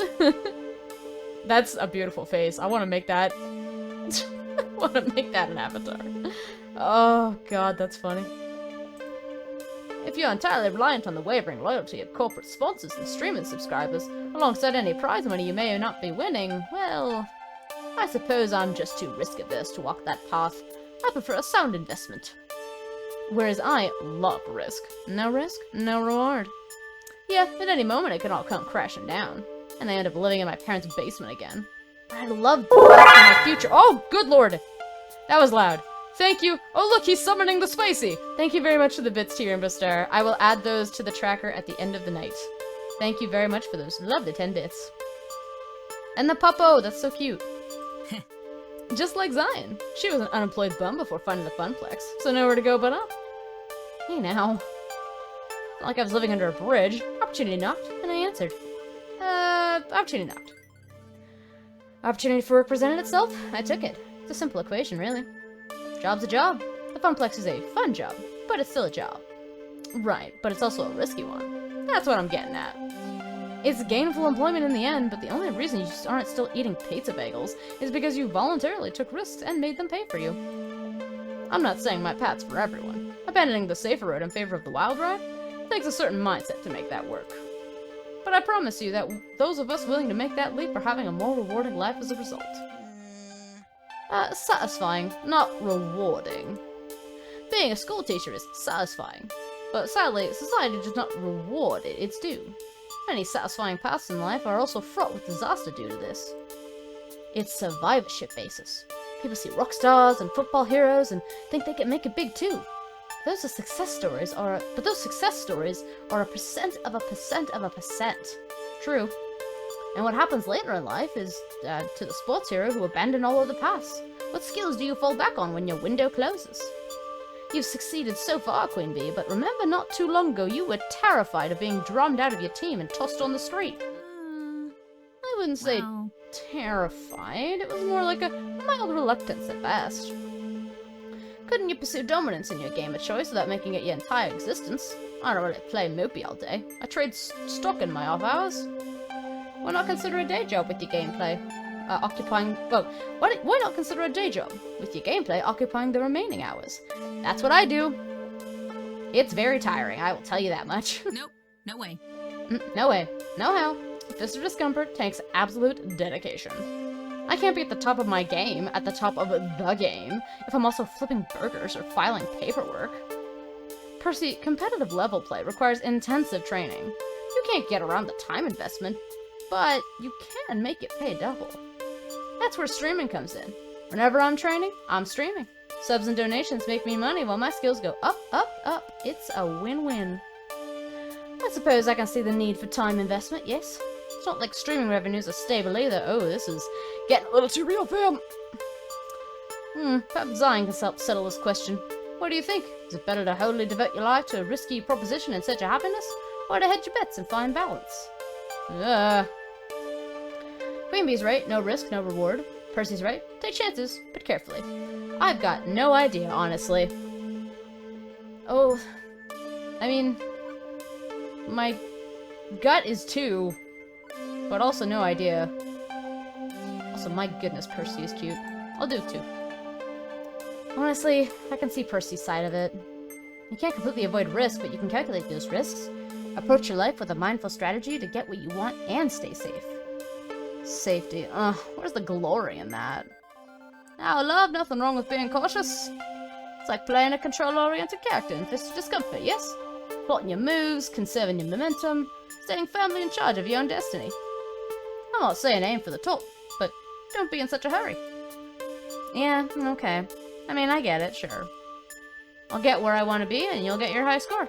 It's inevitable, no matter how fast or slow. I almost point out that Percy doesn't actually have time for the slow path, but no, not bringing down the mood. Yeah, Tirambasar, you weren't here before, so, we learned that Percy has a heart condition, which was also the heart condition that his now since passed little sister had. It runs in the family. He has 2 years to live, and I'm extremely sad about it. He has a very weak heart. It's very sad. The neglected funnel cake cooling off, the three of us focus on putting away our sugary rewards after that. We're each walking different paths, but I can't say any of us are willing to settle for anything less than our dreams. Heck! What the heck? I know, right? It's so sad. I love Percy. Who to hang out with? Oh, fair. Let's do Gavin and Ashley. The primary appeal of this place for me was always the arcades. I rarely swam in the ocean. I preferred indoor swimming pools to unpredictable waves. That meant boardwalk crawls, arcade games, tokens, and joysticks. Although as I approach one of these open-air arcades, well, I don't see a single joystick. Hello? Impressive. Oh, you still got Spicy? Spicy's good, okay. Interesting. I'd hazard these arcades are 100% redemption games. I suppose it's for the best. Naomi's distracted by looking for saltwater taffy. She'd hate this place. I've noticed this industry tend away from anything vaguely resembling a traditional arcade game, and towards touch screens and prize tickets. I suppose it was inevitable. If not for a strong showing of joysticks in the 80s and 90s, it would have happened sooner.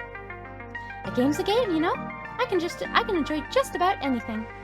Oh, and hey, there's pinball. You like pinball, right, Gavin? Ooh, and skee-ball. I love... Alley rollers. What? Huh?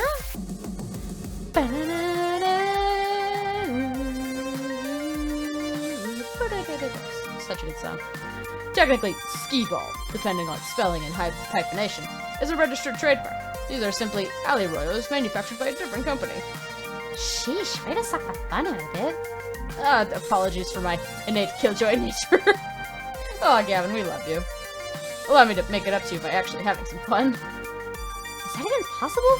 Did your ultra cool guy exterior allow your inner softie to be exposed? If you'll let me finish.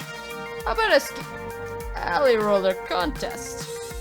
Each of us gets 5 tokens to score the most points. Whoever loses buys the other ice cream.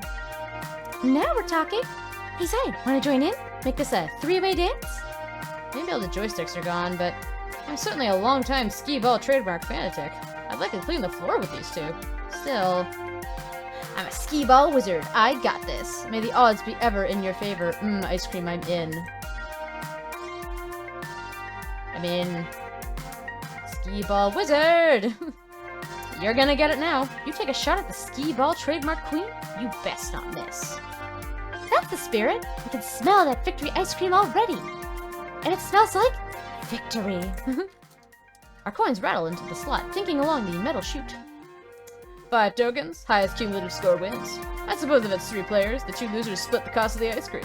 I remember playing tons of alley rollers back when I was a kid, roaming up and down the boardwalks of Flotsam Beach. Oh, that's not Gavin. Whoops. Like riding a bike, these are physical skills you never really forget. My grip on the gnarly old wooden ball feels completely natural even now. We drop in our tokens and line up for our first throws. Takes a few rolls for me to find my sweet spot. But eventually I'm right where I need to be in the scores, which unfortunately can't be said of my coworkers. Oh, come on. I should have totally landed that hundo. Rather disappointing. These machines are a bit beat up from exposure and play. I wouldn't be surprised if they're unbalanced. You gotta tip the machine, buddy, uh-huh. Or they're rigged like those Carney games Tay and Percy were playing earlier. But they aren't. I'm hitting my shots, no problem. I could whisper advice to one of them, but maybe give them an edge. It's cheating, sure, but we're all getting ice cream in the end. Who cares? Who do we want to give a trick to? Give a tip to?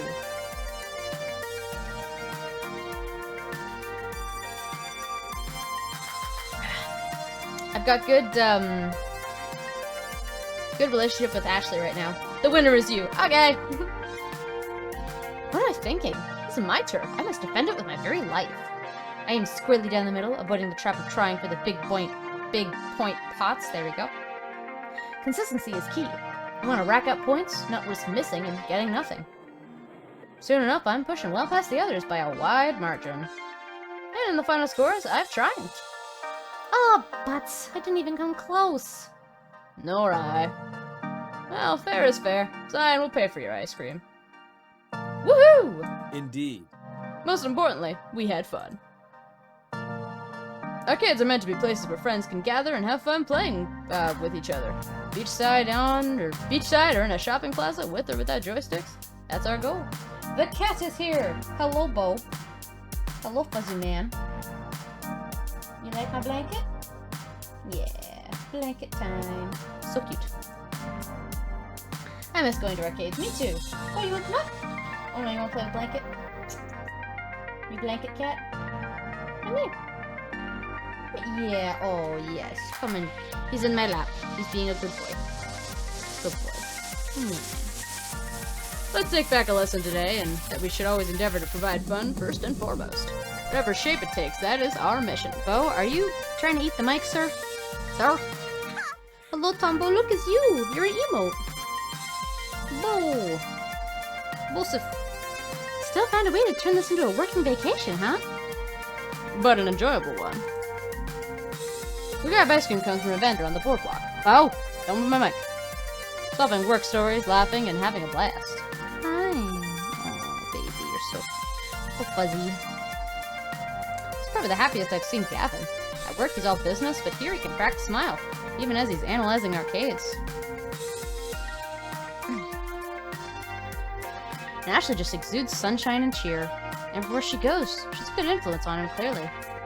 But time's a ticking, and I've got other stops to make. Feels good being out and about with everyone, away from the funplex, away from work. Just friends having a great time in a place designed for great times. With our newfound success, I hope we can do this more often. Who to hang out with? I didn't really hang out much with Juniper and Francine. I feel like they'd be fun to hang out with. Juniper and Francine are looking at a little map of the boardwalk. Times before COVID. Yeah. Boom, boom. It highlights all the shops, cafes, and art galleries along the route. I overheard them discussing it earlier in the day, and it looks like they might have found one. Boom, boom. Oh, looky! There's this one called Drift Away. Cute! Oh, and there's also being a wine testing. I'm a fan of wine, and tasting it. A nice after-lunch Merlot is always a nice treat, isn't it? Juniper and Francine are quite the odd couple, aren't they? But when I reflect on it, they've actually been spending some time together at the Funplex. Juniper is a self-proclaimed old lady at heart, after all, so it's no wonder they've bonded over knitting, cats, and costume jewelry. Hey, mind if I join you? Of course not! Francine and I are just deciding which art gallery to visit first. And what better place to get one at the— oh, sorry. I've been in the market to find a unique sculpture made from driftwood, and what better place to get one than at the beach itself? That does seem like a wise choice. There is one place that I must visit again. It's called Seascapes, and it's been open since I was a child. I know it's hard for you to imagine, but yes, old Francine was once young and spirited, just like yourself, Zion. I bet you were the talk of the boardwalk, breaking all the hearts. My, oh my. A lady never spills her secrets. But yes, I did have my fair share of summer romance here along the boardwalk. Ooh, go on. This I must know. Ooh, yes, tell us, Francine. Tell us about your romantic history, your dark and steamy past. Hold on, I gotta stretch. Oh, there we go. Well, there was this one time that I snuck out in the middle of a moonlit night to meet my lover. It was quite exhilarating. Of course, we simply had to go skinny dipping. Please, no, stop. If there's one thing I definitely don't need to know more of, it's my boss's love life. I already know too much from my interview with Francine. Oh, TMI. So, Seascapes, that's the name of the gallery. Let's go there now. Wait. I didn't catch it the first time, but did you say Seascapes?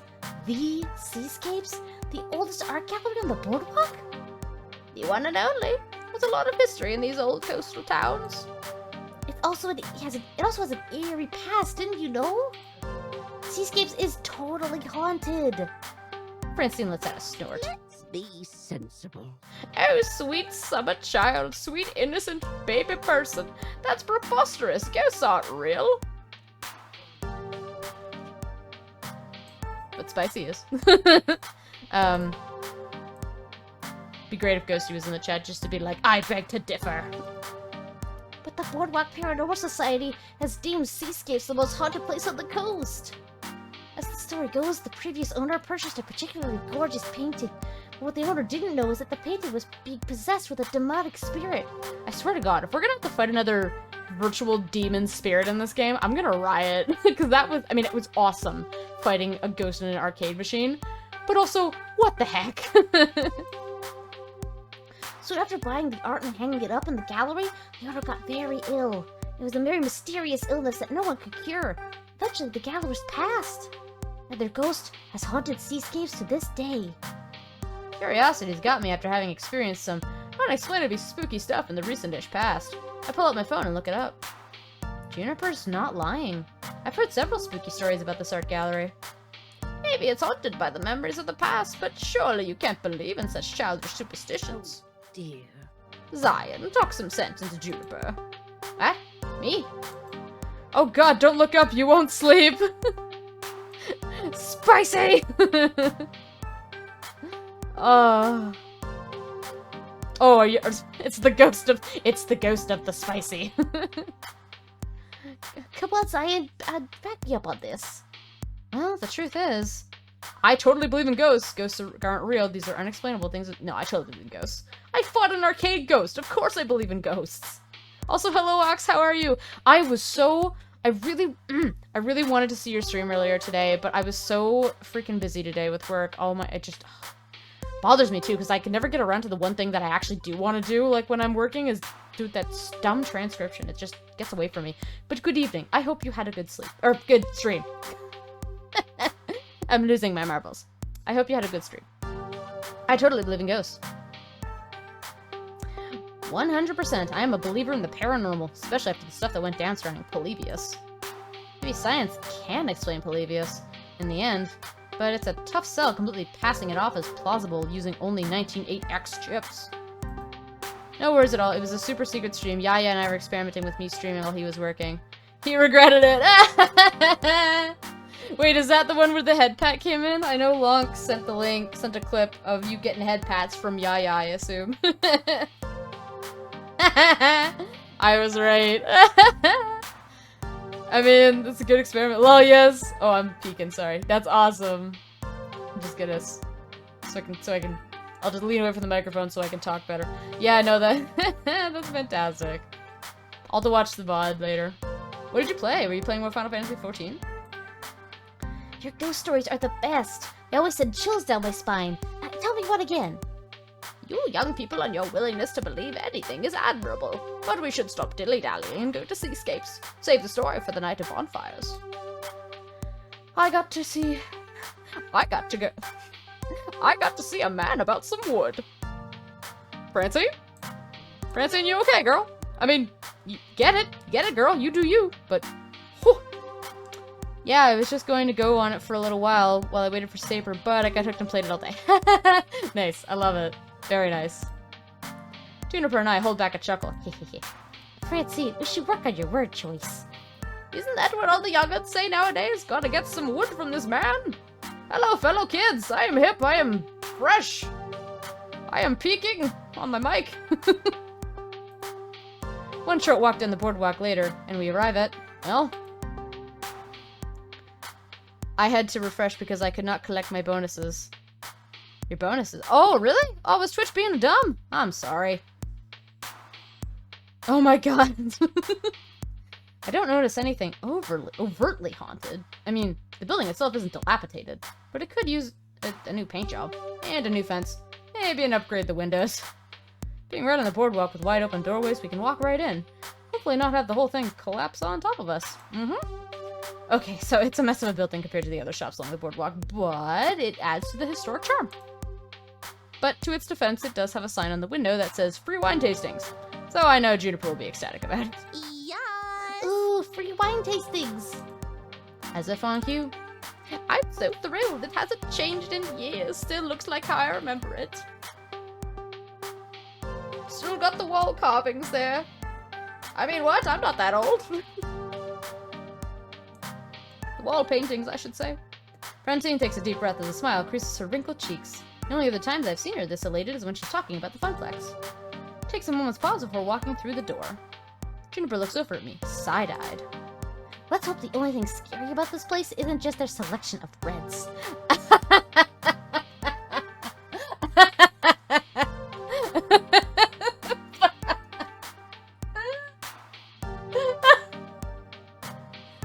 I love Juniper so goddamn much. Ooh, the scariest thing. It's not haunted. If it is haunted, the ghost has a really bad wine selection. He doesn't understand the fine connoisseur of wine tasting. I hold back a cackle as I push on the door. I could not hold back a cackle. I don't blame you, Zion. A small bell rings, as with most small shops on the strip, alerting the gallery owner of our arrival. Paintings adorn the wall, beautiful scenes of the ocean, Beautiful scenes of the ocean, sea life, and the boardwalk itself, each having its own unique style. There are copper standards of whale flutes. I don't even know what accent that was. Maybe Australian? I have no idea.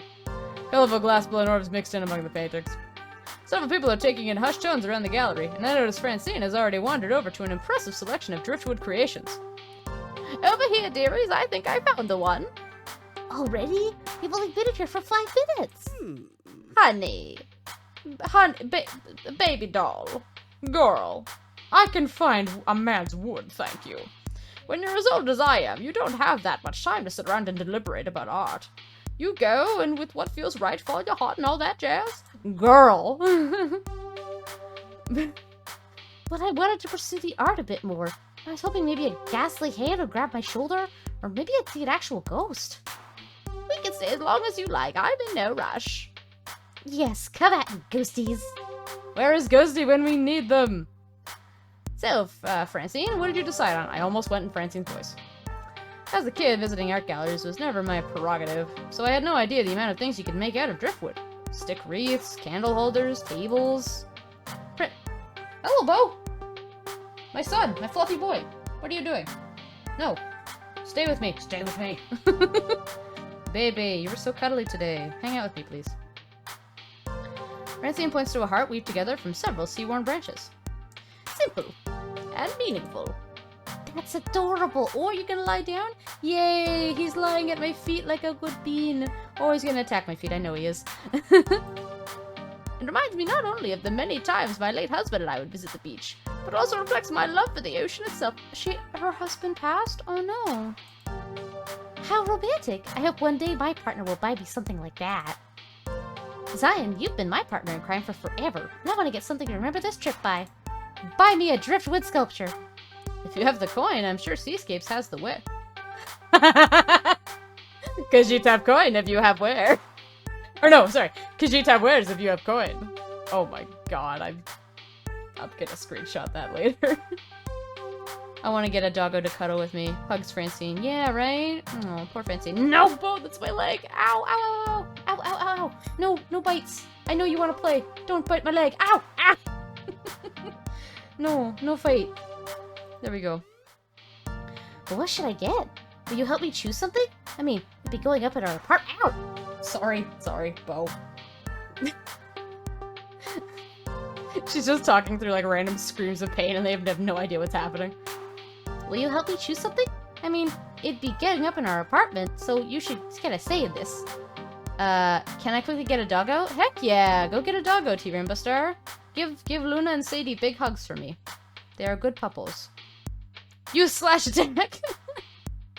I don't have anything to distract the kitten, and also he wants my blanket now. No! No! This is a very expensive blanket. Don't do it! No! I know you want to play. Where's your toy? Go get a toy. I might have to BRB to get this jerk a toy. Uh-huh. You fuzzy asshole. Ow! I mean, oh god! I'm sorry! Fuzzy jerk. Ow! No, you don't like that either? I stopped attacking my leg! Okay, okay. I'm gonna have to go BRB. I gotta get this cat a toy. Hold on. Whoa. Oh, son. Take the toy, eh? Where's your favorite toy? Ow! Sorry, I didn't mean to sit. Come on.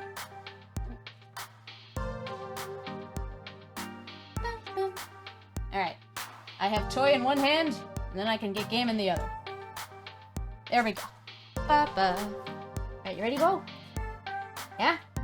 There you go. Okay, now you're distracted. Perfect. Going back to gameplay. But what should I get? Will you help me choose something? I mean, it'd be going up at our apartment, so you should get a say in this. Sure thing, Juniper. I take some time to go over my options. I need to find something that Juniper will like and cherish. This is an important decision. I don't want to choose the wrong thing and disappoint her. We've been through so much together, and I want her to know how much she means to me.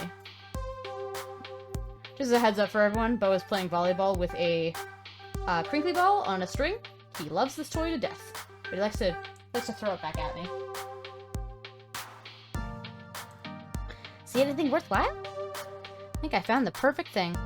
What do you think about a beautiful painting of the ocean? A glass-blown sculpture of a jellyfish. This bottle of wine. A glass-blown sculpture of a jellyfish sounds amazing. I'm gonna go with that one, I think. This is cute and peculiar enough. Just like Juniper's taste. She's sure to find satisfaction in this. I don't think you're ready for this jellyfish. Cute. Really? Juniper laughs, but then realizing I was serious, quiets down quickly. Oh, I mean, it's really adorable? Jellyfish are so weird. Just stomachs, tentacles, and gonads. What? Really? Isn't that all you need in life? I mean, I like an animal with a brain, personally, but to each their own. Thanks anyway, Zion. The sentiment isn't lost on me. well, kids, I'm about done here. I don't think I have as much energy as you both do, and I'm ready for my afternoon nap. I'll walk you to the hotel, Francine. And a little afternoon siesta does sound nice, especially because there'll be lots to do later tonight. You are such a dear, Juniper. I think I might go back to see what other people are doing. Taking advantage of your vacation is... Did anyone hear that? Hear what, dearie? What? It sounded like a woman saying, "Save yourselves." No, are you sure? I wouldn't lie about this. Did you feel that shift in temperature? It's just a sweet ocean breeze tickling your face. Don't let those ghost tales get to your head. Well, you both were just on your way out, so... Well, good point. See you later, Zion. Thanks for joining this old lady on her shopping expedition. Juniper practically drags poor Francine out of the gallery as fast as she can. Once out of sight, I reflect more on the allure of the arts and make my way outside to see if I can tag along with the others.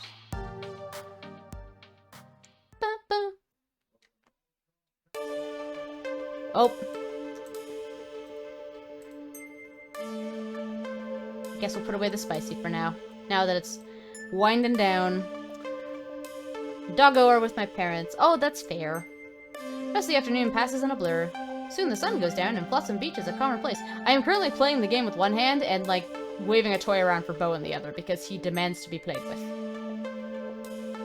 You want to play some? My fluffy man? There you go. Here's your toy. Want that? Good boy.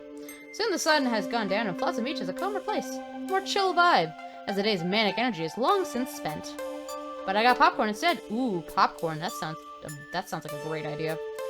It's also clear the group will be breaking up soon. They've already changed back to their regular clothes, done with the beach as a whole. Aw, man. Some are talking about checking out the nightlife scene around here. Some just want to relax in their hotel rooms. Some are simply heading back to the city. Leaving me alone for my moment. With my thoughts. It's been a wonderful day, definitely. There's only one thing that can improve it. A risk, a daydream, but maybe one worth taking. I happen to know a few things about dreams lately. Beep beep, Zion. Yeah, I know. Want me to ask someone on a date? Only if you want to. I know I was kind of pushy earlier, I'm sorry. But if you want this, now is the moment. Everything in my calculations says it's the perfect time. I've got a lot going for me, but maybe something's still missing. Something more that I need from Blythe than the warmth of friendship alone. More importantly, maybe one of them feels the same way. Maybe they feel the same yearning. And I took them on 2 walks. Oh, good. Romance, love, I'm no stranger to these things, but those were fumbling first attempts in youth. I could fumble again. Am I ready for this? Well, I'm still considering. How about I run down the data while you're thinking? Let's see. Oh, Percy's my number 1 now. Ooh. Okay, after my analysis, here's where you stand with everybody and how your personality is shaping up. But now that I've had weeks to understand you better, I think I can adjust these values based on what I know each of them likes in a partner. Oh, alright, let's see. Naomi! Okay. Naomi loves people who are kind-hearted and has a bit of a fiery temper.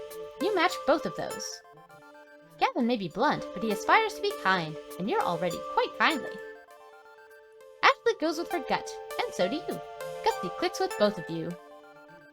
Queen Bee takes risks and relishes in a challenge. You're both very gutsy. Percy's heart is wide open to the world, as is your own. You're both very kindly. And that's everybody. In my final analysis, I think you are the best possible match for Percy, Naomi, and Ashley. All 3 would make a fine companion for you, Zion. Percy, Naomi, and Ashley will all get along well with you and match your own personality. So, Percy, Naomi, and Ashley? My sources say yes. Yes, I calculate you'll have the best probability of success with them. Numbers. All based on numbers. Why score? This feels weird and mechanical, not sure I like it. What if they're just not into people like me? Yeah, okay, let's run with this. I've come this far. Let's go with the second one. Maybe I'm overthinking this, given we get along great already, but what if I ask them out and it turns out they're not into people like me? Sexuality hasn't exactly popped up in casual conversation yet with anyone. Zion, have a little more faith in me than that. I wouldn't suggest anyone if their compass wasn't pointed in your direction. Don't worry, my analysis is sound. Well, at least I won't have that awkward moment then. Just the awkwardness of approaching someone based on a numeric score. Iris lets out a little digital sigh. I don't think you're looking at the score thing the right way, Zion. I'm software, right? I have to see the world through numbers. I see your relationships as numbers. I see your vocal tones as numbers. And I score it all. True. But the math is less important than the meaning. True. I see a number. But that number represents your free will and your heart. Too true. Too true. You chose to spend time with them. You shared good times with smiles and laughter, and sometimes even tears. This isn't like a dating website. You aren't asking a total stranger out just because the numbers match. True. You need to switch the causal relationship around. I need to ask for a casual relationship? Causal, as in the cause of. You aren't spending time with them because of the numbers. The numbers exist because you wanted to spend time with them. Hey, King Wildebeest. Oh, thank you. I appreciate you stopping by. Hope you had a good Wednesday, and I hope you enjoy your errand run. I'll be sure to catch more of your streams. You've been building these relationships for months. Now, you can take one to the next level. The numbers can be your guide if you let them. But follow your heart. Above all else, follow your heart. Okay? Okay. Got it. Right. So let's not limit ourselves here. Of all those who are special to you, which one do you want to share your heart with? Which one do I want to share my heart with? It's a big decision. But she's right. She's been watching me, listening to me, understanding me, and in the end, it's my choice, and their choice to accept my love or not. But which one do I love? Which one should I approach? Oh boy, okay. It's between 2 for me right now. Ekami, will you support me if I got an OkCupid? You do you. Go get an OkCupid. Maybe you'll find someone. One of my friends, she did well with OkCupid. Go for it. I will. I'll be lurking, but I'll try to come back soon. Ooh, run an ad for them pennies. Let's get that $500 goal. That's genius. I didn't even think about that. Ad revenue does go towards it. Good idea. All right. Very quickly, I'm going to run an ad, because that will actually help. I'll make it 30 seconds. But we will be back. And we will be picking someone when we're back. Oh! Gotta go sleep now. Have a lovely stream and goodbye to everyone. Love you.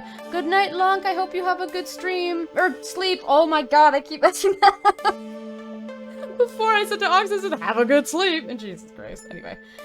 I hope you have a good sleep. And I will also good night, Will. Alright, we're gonna do commercial very quickly. And we'll do 30. We'll be back, fam.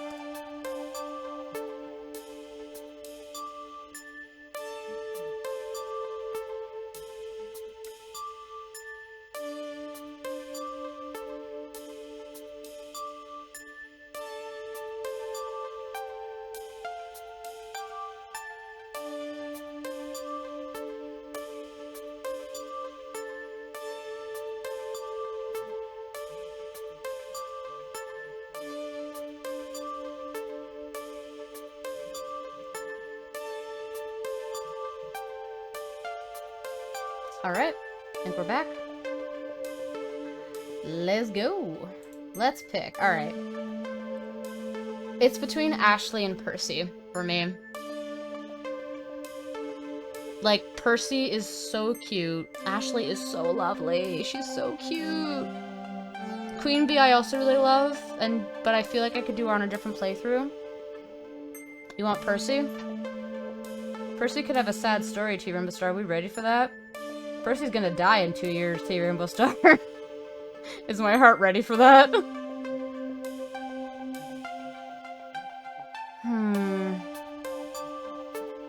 Oh, I don't know. Ooh. I mean, I can always go back and play another one. Oh, I should have saved here. Damn it. It's fine. Ashley, then. Oh, you're not helping.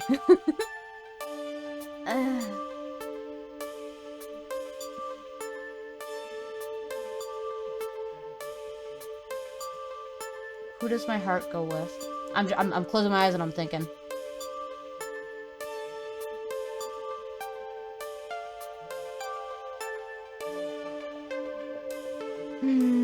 Nope, we're doing Percy. Keep thinking about Percy. Let's do it. I know who I love. There's only one real choice. Girl, I'm indecisive as fuck. Same. Well, I mean... Would you say I'm indecisive as fuck? I feel like I'm usually the mom person who, like, makes decisions for groups. I know who I love. There's only one real choice. Percy. I don't need any numbers to tell me what's in my heart. And what's in my heart is feelings for Percy. I know I said he'd be a good match, but are you sure? I don't want to be blunt about this, but you're not exactly going to grow old together. But, well, good luck! Iris, no! You are less than me. That's fair. I sigh and pocket my phone before approaching him. Oh boy. Look, he's so cute.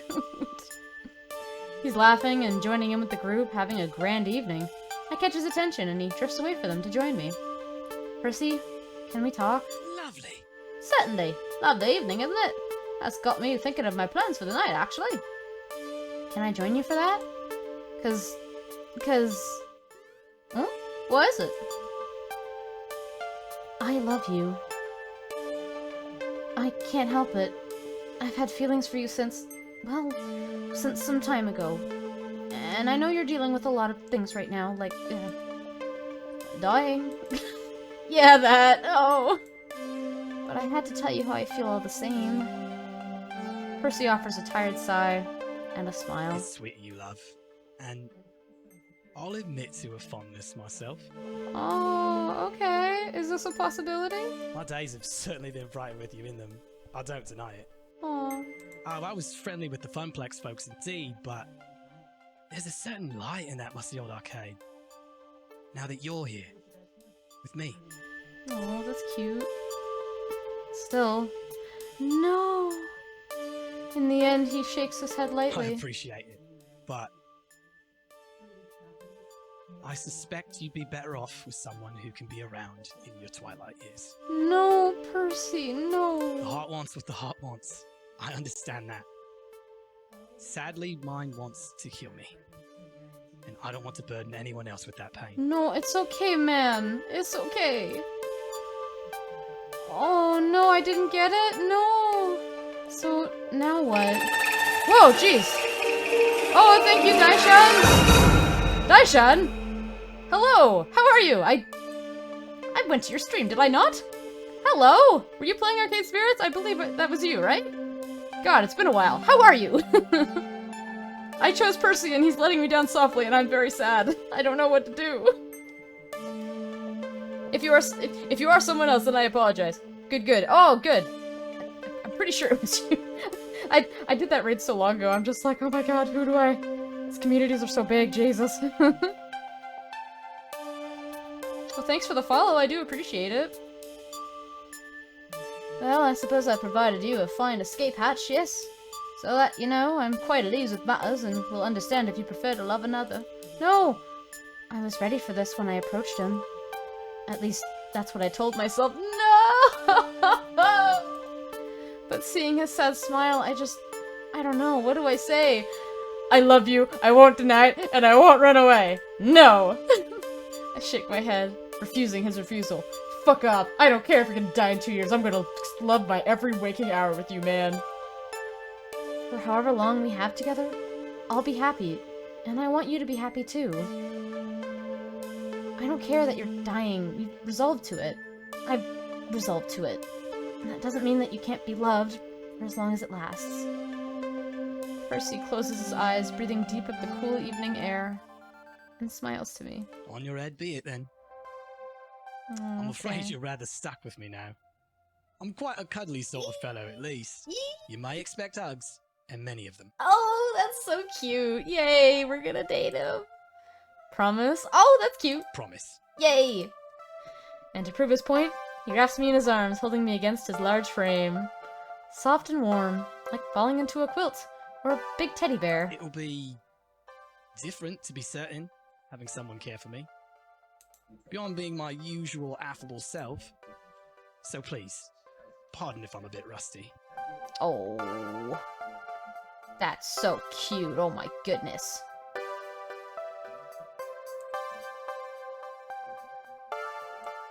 One moment, I just gotta check something. Okay. I may have mistaken your name, Daishan, for another YouTube or another Twitch user, but I do appreciate that you're here. I just wanted to check your videos just to be like, is that who it was?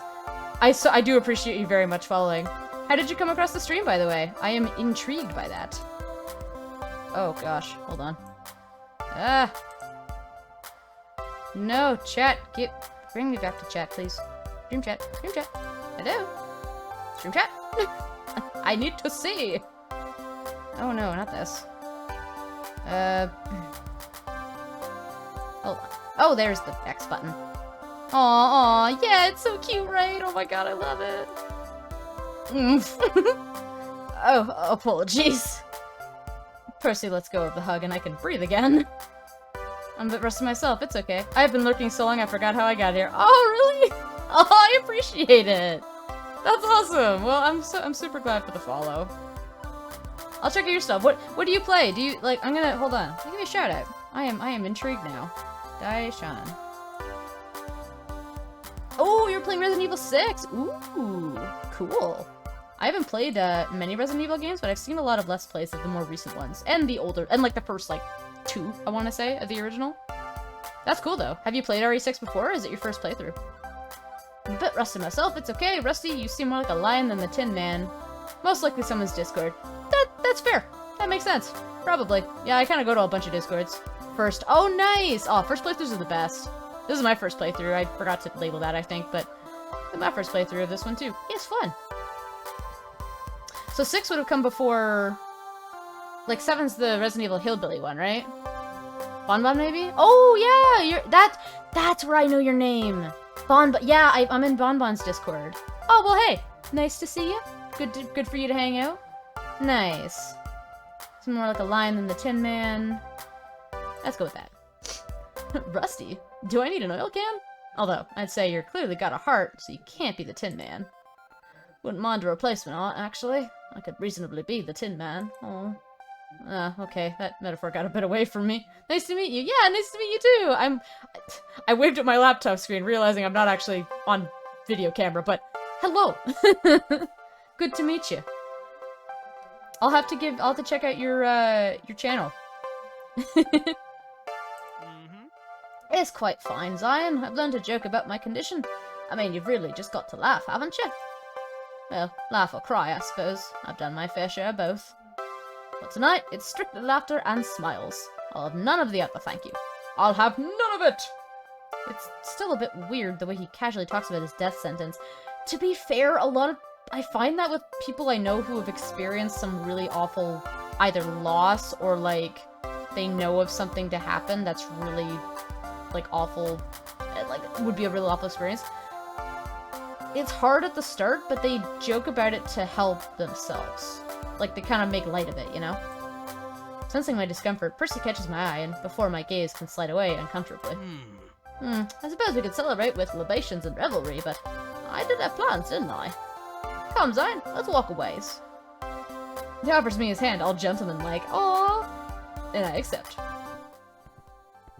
Soon we're walking slowly, strolling even, excuse me, down the evening boardwalk. I'm not sure where he's leading me, and he seems content to stay hush-hush about it. Actually, is he going anywhere in particular? He said he had evening plans, but he doesn't seem to be much of a hurry to get wherever it is he's going. Are we going north or south? Is this trip to Canada or Mexico? Hey, hold up, where are we going? North or south? Are we doing a Death Road to Canada trip? We planning to stop anytime soon, or should I run back home and get my passport? That's cute. Ah, nah, no need. Good, because I don't actually have a passport. Oh, pity. I'd love to take you back to England at some point. Oh, boy, yes, gladly. But for now, just breathe it in. The still and quiet of the night air. The still and quiet of the night air. It's not that still and quiet. The boardwalk's calmed quite a bit from the rest of the daytime crowd, but couples still wander along, much as we are. But there's a certain stillness, a sense of calming down. The action is indoors now, not outdoors, not where we are. And as for the quiet, there's the rolling waves in the distance, always turning and churning. The ocean doesn't care about the beach. It's a constant one I had been tuning out before hearing it all day. But now I can hear it. The ever-present roar of the waves, the crescendo right before it crashes into the sea, the trickle of the sea foam floating back into depths, and the cycle repeats. I can faintly feel the cool and crisp salt water in the air around me, the way the waves push it on shore. And before you know it, I realize we've stopped moving. There we are. But we're not really in front of any particular shop or business. It's just another general stretch of boardwalk. But before I can question him, Percy explains. I like to do this some nights. Just walk.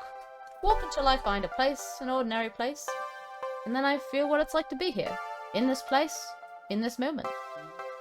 Okay, Cupid is not letting me reset my password. Damn it, okay, Cupid. Get your shit together, okay, Cupid. The breeze, as it curls around me, the sounds of people, sounds of distant traffic, of the rolling seas. Does anyone have dating app recommendations besides Bumble? Bumble and OkCupid were my actual 2 recommendations. Tinder surprisingly worked out for me, amazingly, but I wouldn't recommend it because it's full of fuckboys and not so wonderful ladies. Sometimes I wonder if this is what it's like to be a spirit or wandering soul after we pass. Aww. Nothing as ghoulish as a haunting, no, just detached, floating, and feeling the life around you as it passes along. To be within and without. But it's not a sad thought, oh no. Because I am alive. And that means I have a full appreciation of this moment that a spirit might not. Percy sweeps his arm, gesturing to the crowd, which largely ignores us. To the boardwalk, to the beach, and to the waters. It's my life advice to you. Be here now. Aww. In this place, in this moment. Drink it in. All those little details you might overlook in our rush to reach the future. It's a good piece of advice, man. Despite being a retro gamer, I don't constantly gaze wistfully into the past. I've no future to speak of, so that's not a concern either. Me, I like the present. I live in the moment. And in this moment, with you, I am at peace. Aww. I can feel it too. That peace. A boardwalk's meant to be a convenient and linear path to walk to get to the place you want to go. but we're already where we want to be. Here and with each other. I offer him a smile. I've often lived in the present too. I suppose I've lived too much in the past. Stay quiet. Yeah. I suppose I've been mired in my past. Specifically the various family catastrophes that defined it. Unpleasant memories. Past performance, I felt, would be indicative of future results. Always. Very analytical. As a maze runner, I can appreciate the pattern recognition. Even if it is a bit of a depressing thought. I'm gonna try Hinge, and then if it does not work, give Bumble another go. Yeah, Hinge is a newish one, isn't it? Well, there was one I always saw an ad for that sounded kind of fun. It was like, the slogan was like, the app meant to be deleted. I couldn't remember what it was for. Maybe it was Hinge? Which I thought was a cute slogan. Maybe try that one? Well, how about your future? Let's put aside my own future. That is Hinge. Oh, okay, yeah, try Hinge out, why not? Let's put aside my own future for the moment. What of yours? Where do you see yourself in 10 years, say? What is this, a job interview? Well, dating me is a serious business, my fair lady. I'll need 3 letters of reference and your curriculum vitae. That's cute. Shall we step into my office? Oh. Anytime. Anytime, baby. Percy gestures to a bench on the edge of the boardwalk with a pivoting back that lets you face either the shops or overlook the waves. Spicy! Oh yeah, let's put the spicy back on. Where is it? Spicy! This is so cute! Oh my gosh! No, it needs to be in the clouds. Spicy, because he's a spicy man. There we go. Done. He's so cute! Oh my god! Honestly, I'm simply curious. It's a way to get to know the real Zion, not just the charmer from the Funplex who found her way into my heart. Okay. I try not to make plans that far out, ruling a vast arcade empire with an iron fist, right where I am. Honestly, this would be me. I really don't want to make plans for 10 years ahead. That's a lot. I guess, I don't know. I don't know if I should even try giving it any serious thought. Anything could happen, honestly. And for the Velksum family, anything that can go wrong will go wrong. I'm on a serious upswing right now, that's for sure. I've got the Funplex, I've got friends, and I've got you. That you do. Beyond that, I'm not really arrogant enough to assume anything about my future. I can understand that. I'm the same way, as you know. But don't let trauma define your lack of a future, Zion. As you said, you're turning things around. Doesn't that give you hope? I don't know, maybe? Then I shall hope for you. Accept my hope transplant. I'm a fine hope donor, I promise you. Oh, that's so cute. Oh. I lean a kick against Percy's big old fuzzy self as we relax there on the beach. Sound of ocean waves of people walking by. It's calming. Even the little jokes we saw back and forth are calming in their own way. The future's far away right now. But right now I'm where I want to be. And I as well. And I promise not to let my Moopy quest detract from giving you the care and attention you desire. Truthfully, I've been wondering lately if it's even worth continuing that quest. With so few days left, I told myself I need to focus them to achieve my goal, to win the high score and my sister's honor. The idea made sense, but with the heart attack scare, and now with this new love in my life, maybe it's time to put aside childish things. Except that I'm simply not up to the task, and may never be. Not until it's far too late. Rather unfortunate. Accept being a failure and move on. No! No! Don't think like that, you're not a failure. It might make sense for the records. What do you think your sister would suggest?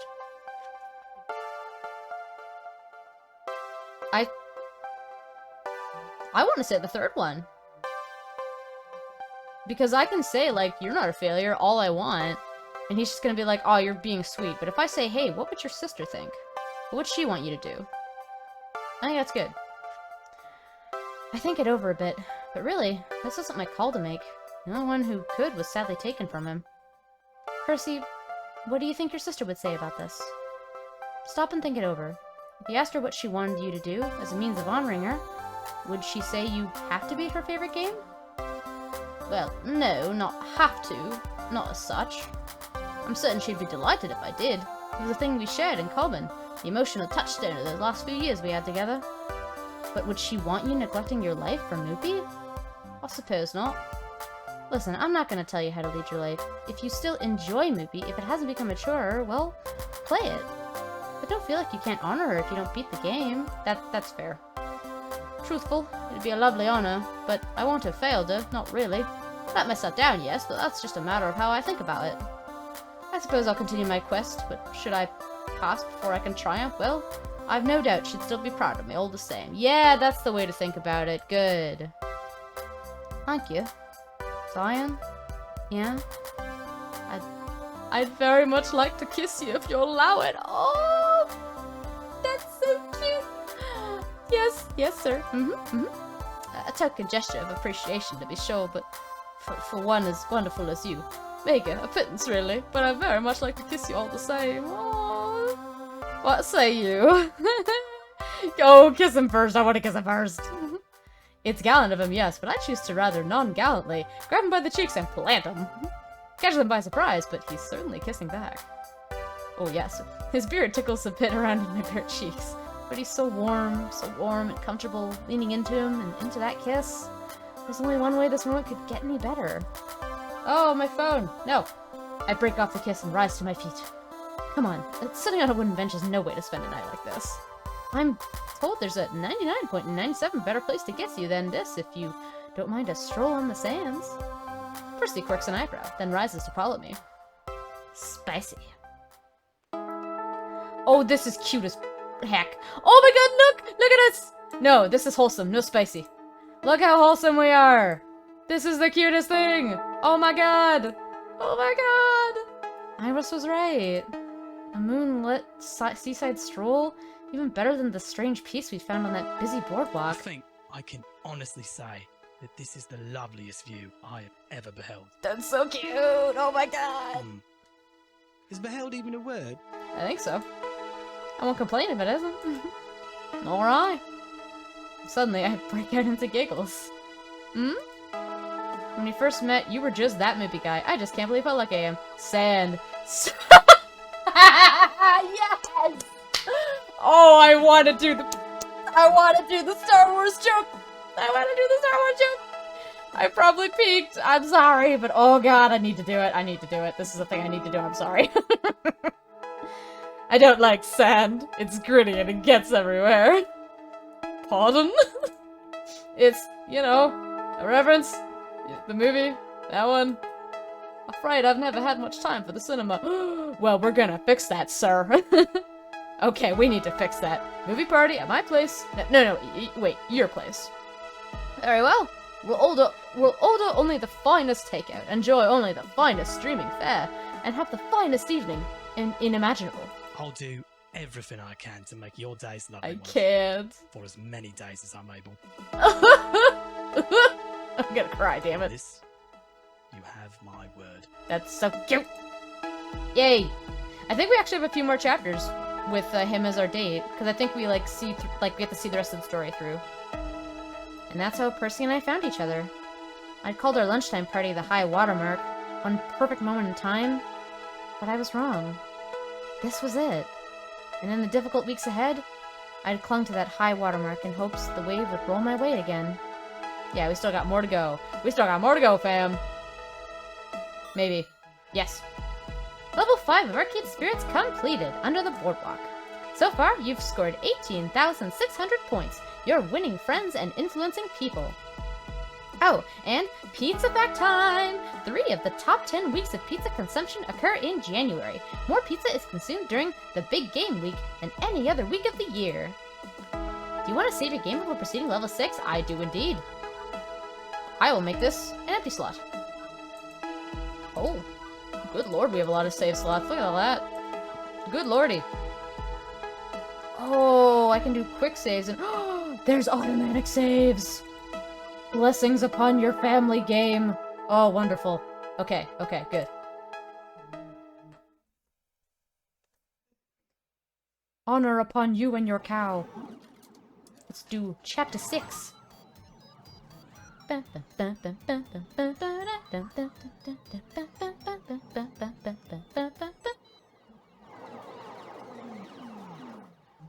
Pull the lever, Kronk. Wrong lever!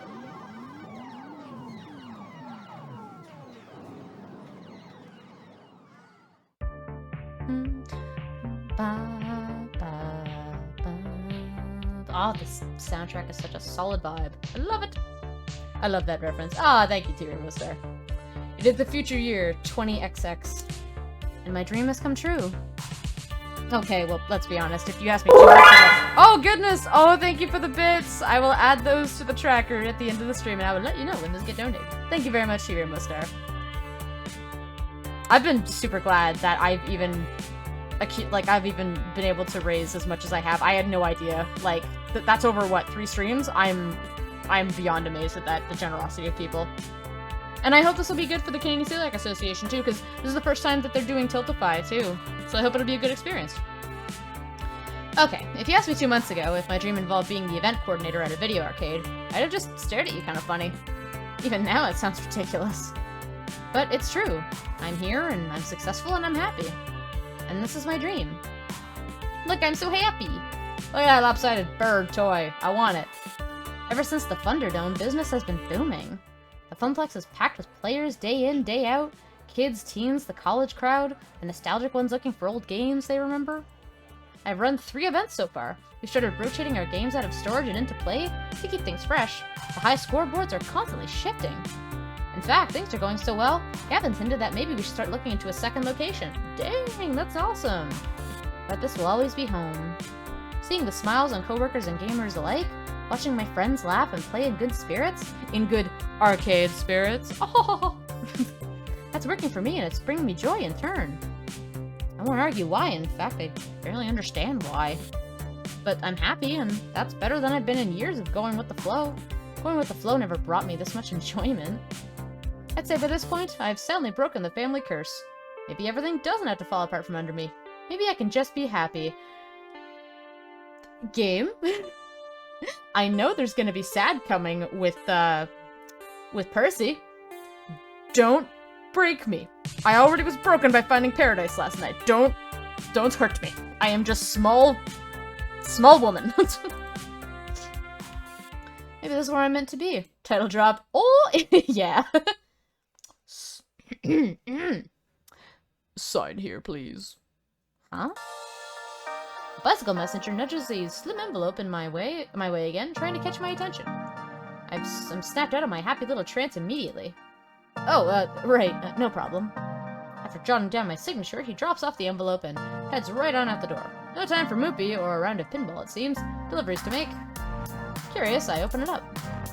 Diane Velksum, you are cordially invited to dine and discuss business matters at Deco's Palace. Oh, with CEO Deco Nami. Meeting time will be 7 in the evening sharp. You may bring a guest of your choosing. Free Royal Value swipe card available for enjoyment of games prior to meeting. What? I read through it a few more times, trying to parse all the curly cues and swirls and swooshes, although that doesn't clear my confusion of the whole matter. Oh, look, she's knitting a blanket. Soon, Francine looks up from her knitting, curious about my letter as well, although she seems to already have an idea of what it says. I suppose it's about that time, isn't it? Huh? Oh, dear. Time for that fellow to make another attempt at wooing me. Double, huh? Rather, at wooing my beloved Funplex. Let me guess, Deco Nami of Deco's Palace sent you a fancy invitation with all sorts of fancy writing. That's accurate, yes. It's not the first time. He's invited my dear Frederick and I over in 1908X to talk about selling the Funplex. We turned him down flat. And in 1990X, when home game consoles were poised to take back the arcade crowd, he suggested we sell. We turned him down. Now it's 20XX and he's at it again. A gentleman would know when to quit, but he's got tenacity and I can't fault him for that. Why would a big arcade operator like Deco Nami care that much about us? We're small time. No offense. Come now, if anyone should be offended, it's you, calling yourself small time, Zion dear. You put in so much work to make my little arcade soar. I love her so much. She's such an awesome character. Look at her freaking Pac-Man earrings. I love her so much. Nothing better happened to her. I bet that's why he's knocking on our door again. We're thriving, and that's what's lured him back in. Like Gruyere,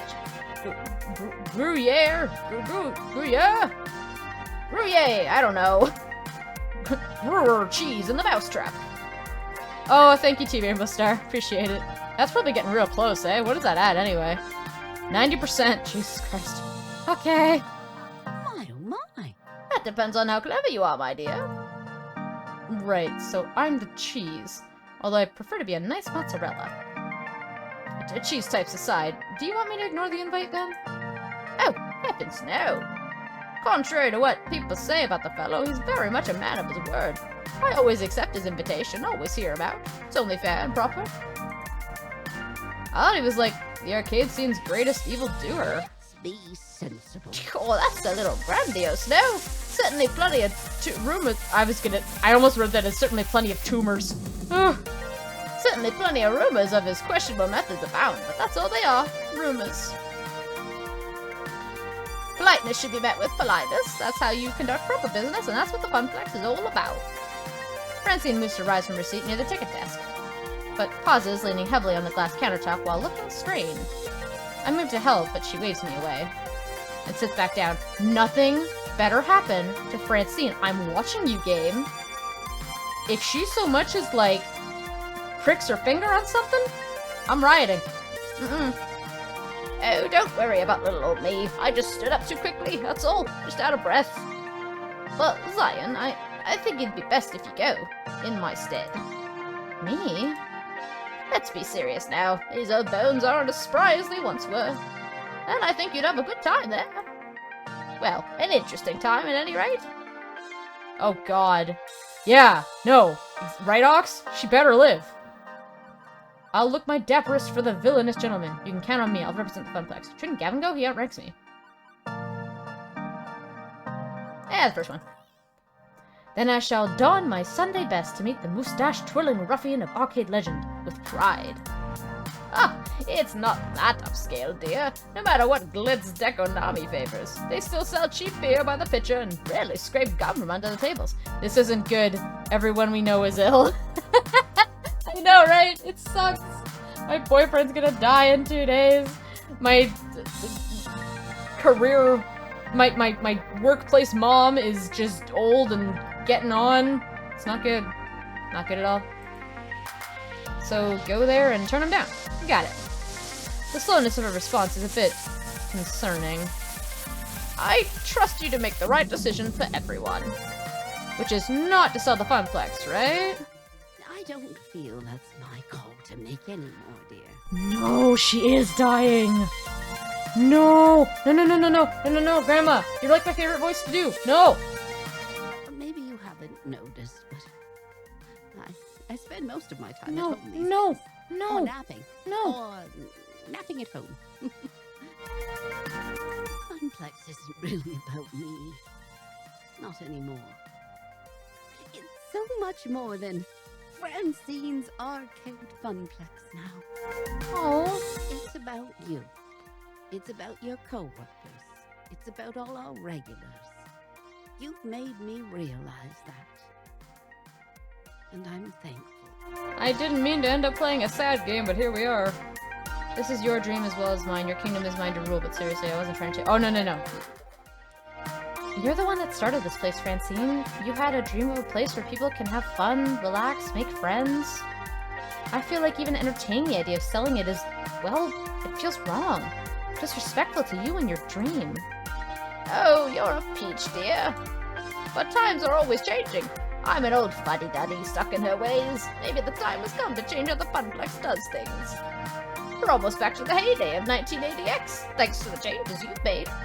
So I won't say you can't decide to sell. If it's a change you think we need, do it. Please keep an open mind. You know what? That's fair. We don't want to paint people as villains immediately. Francine sighs deeply, looking more tired than usual. It's only afternoon and I'm already worn out. Haven't even done anything but sit here and knit all day. Knitting takes a lot of concentration. That's not nothing. If you're feeling pooped, you could take a few days off. Go home, get some rest. All the same, I'd rather come in for work tomorrow. Even if there's little work for me to do. I love being here. This is my true home. What if her and her husband, like, did this together, and then he died, and then she, like, kept it running in his stead, because this was, like, something that they built together. I'm gonna make myself sad. I'm sorry. Oh, Jesus. And yet you want me to keep an open mind about this deal? Like I've told you, life can be a difficult series of trade-offs. What I want and what should be are often different things. Are you making it sadder? Why? You know what? It's because I played Finding Paradise yesterday. It's because I was just like, you know what sounds like a good plan? Playing a game that'll make me actually sob for a solid 10 minutes. Like, actively. You know what game I should play? I'm gonna play a dating sim, and I'm gonna go for the guy who's gonna die in 2 years. Apparently, I just live for pain. Like, it's the angst. I am sorry, Ox. I'm relying on you to do right by everyone I love. It really is because of If Finding Paradise. selling is in their best interest to keep this dream going, so be it. But I don't want to No sell. matter what you decide, I'm proud of you. Oh. I knew there was something special about you when I hired you to replace my grandson. Francine. That sounds like a final death message. I'm not having it. I'm not having it today. Nope. Nope. I already played Finding Paradise. I was already sad on Monday. You are the brightest spirit at Oh, the jeez. Funplex. Oh god. And while we may not be blood, Oh my god, she's... I'm happy to consider you part Oh. of my family. Oh no! Oh no! You're the grandma I never had, Francine. Francine, you have my sincere thanks. Does that mean I can borrow the car, Mom? I'll defend the fun plugs of my life. Wouldn't you really pay me a dick for that? Yeah, help me, fam. I don't know what to pick. I don't want to joke, but that's pretty funny. You're the grandma I never had. Can I borrow the car, Mom? You've been sticking... Picking sad games lately, my dude. Playing. You're the grandma I never had. Francine, you have my sincere thanks. Does that mean I can borrow the car, Mom? I'll defend the funplex of my life. Wouldn't your family object to that? Oh, I don't know. Grandma? Maybe? I would say option 2. Yeah? Okay. I didn't know you felt that way, Miss Francine. You have my sincere gratitude. I promise to do right by you. You're a good person with a good heart. Clear-headed too. A fine combination. Couldn't ask for more in someone you love.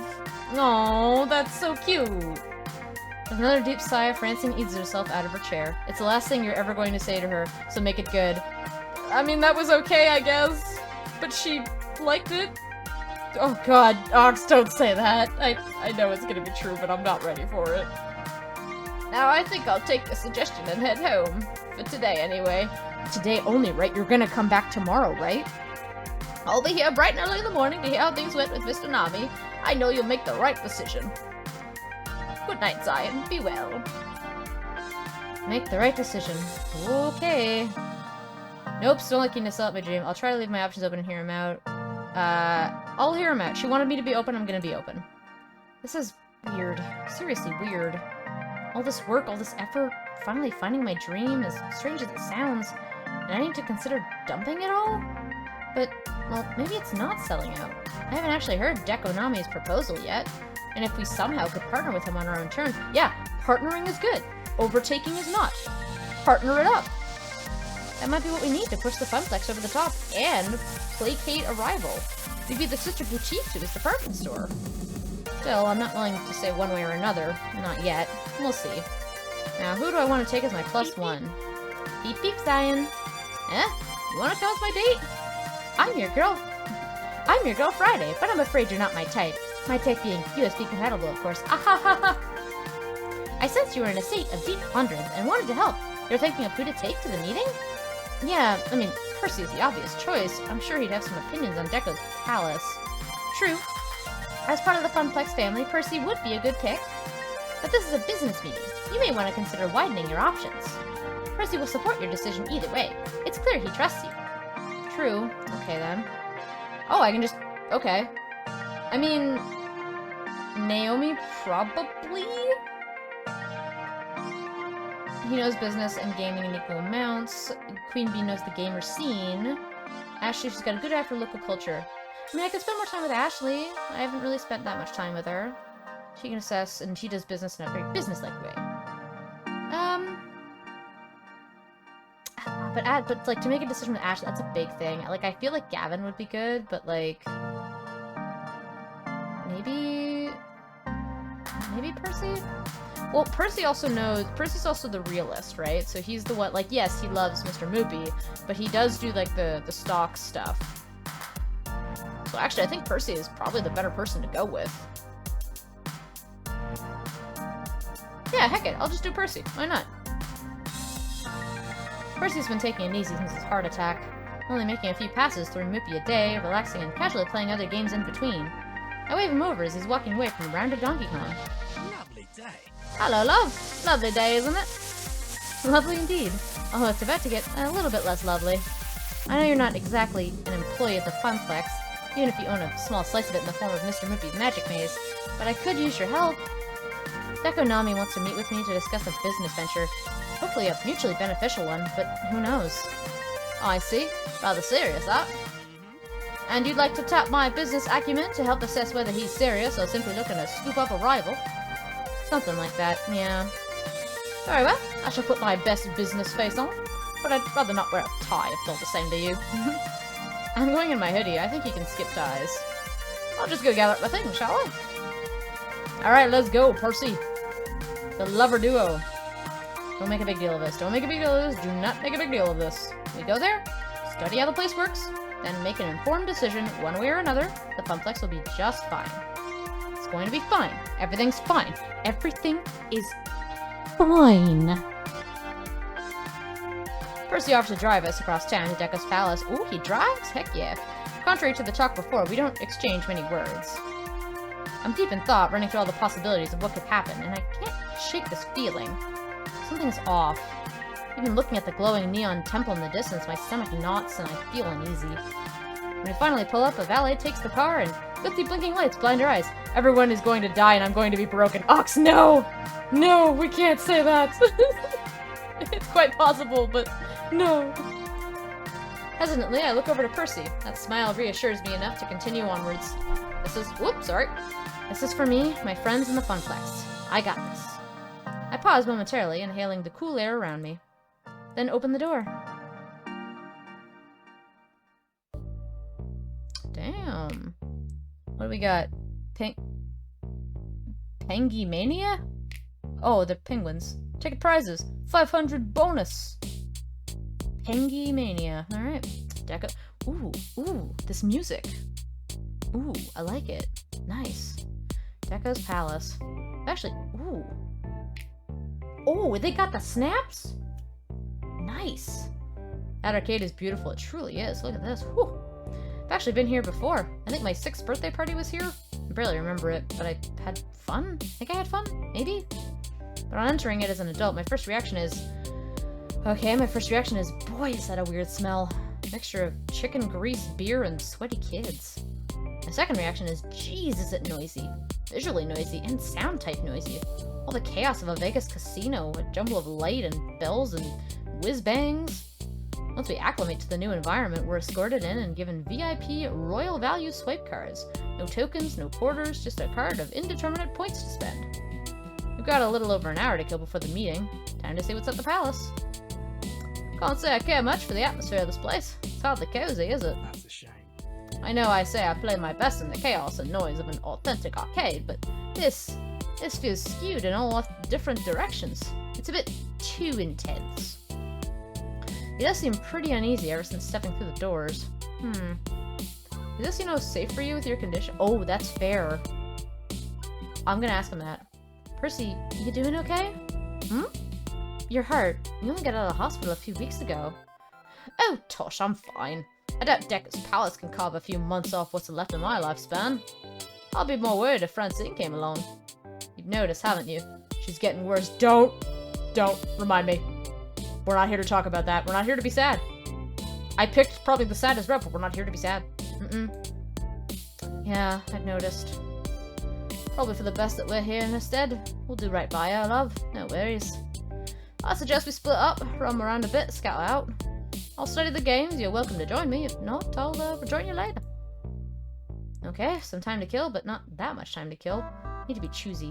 What do I want to check out while waiting for my dinner date with Destiny? I'm gonna save. Ba ba ba. Na na na na na na. Ba ba ba. Ba ba ba. Ba ba. Let's get a drink. I'm thirsty as heck. I want to see what sort of games they have. Sounds like a tournament's going on. Let's watch. Ooh, yeah, I'll check out the tournament. That sounds fun. The sound of it, there's a big tournament running in the dedicated esports section near the back. I wander through the games to join the crowd. Okay, I'll admit to being impressed. They've got no fewer than 10 Fist of Discomfort machines, all of them occupied by players in pro team jerseys and jackets. The crowd's red hot cheering on their heroes as the back and forth resource battle of the world's most popular fighting strategy game plays out before them. Although the banner hanging above it all does make me shudder. Deco's Palace presents the Choco Energy Max Power Quench and Pizza Yum's Friday Night Fisting. Oh god. Oh no. We don't stand. Oh no. Is that... That's not the name of a tournament. When you have pizza on a bagel... See? See? Even these gamers know that when pizza's on a bagel, you can... Oh god, please no, I haven't had one of those in weeks. Not since I started being able to afford real food. You just don't appreciate the sublime majesty of combining two of the greatest bread-related snack products into one hybrid masterpiece. Hang on, I sense a disturbance in the crowd. In the force. Oh, it's Rando Calrissian! What was that? I'd call hacks, you cheater! Two competitors step away from their game, start shouting and shoving each other. I hope this doesn't escalate. And now it's a full-on fight. Like an actual awkward grapple and punch fight. Whoa! I love your design? You're super cool! Yeah, kick his ass! Yo, these randos look super pretty. Don't take any of that from him. They all look the same though, which is kind of funny. Although, I like them. They're cool. Destroy that mother... Violent altercation detective. Do you want me to call emergency services? Deco's Palace has security guards. They should be able to handle this. The two gamers both flail wildly at each other. One swing actually makes contact, blood dribbling down the corner of a mouth. Any second now. Except the people with black shirts that have security printed across the chest just stand there letting it happen. No one is doing anything to stop this. The crowd is eating it up, feeding off the cutthroat energy. Only after half a minute of this nonsense does the security actually step in. Much to the crowd's dismay, the two angry gamers are still cursing and kicking as they are finally pulled apart. Wow, tough crowd. So much for friendly competition. I don't think I can really learn anything from this.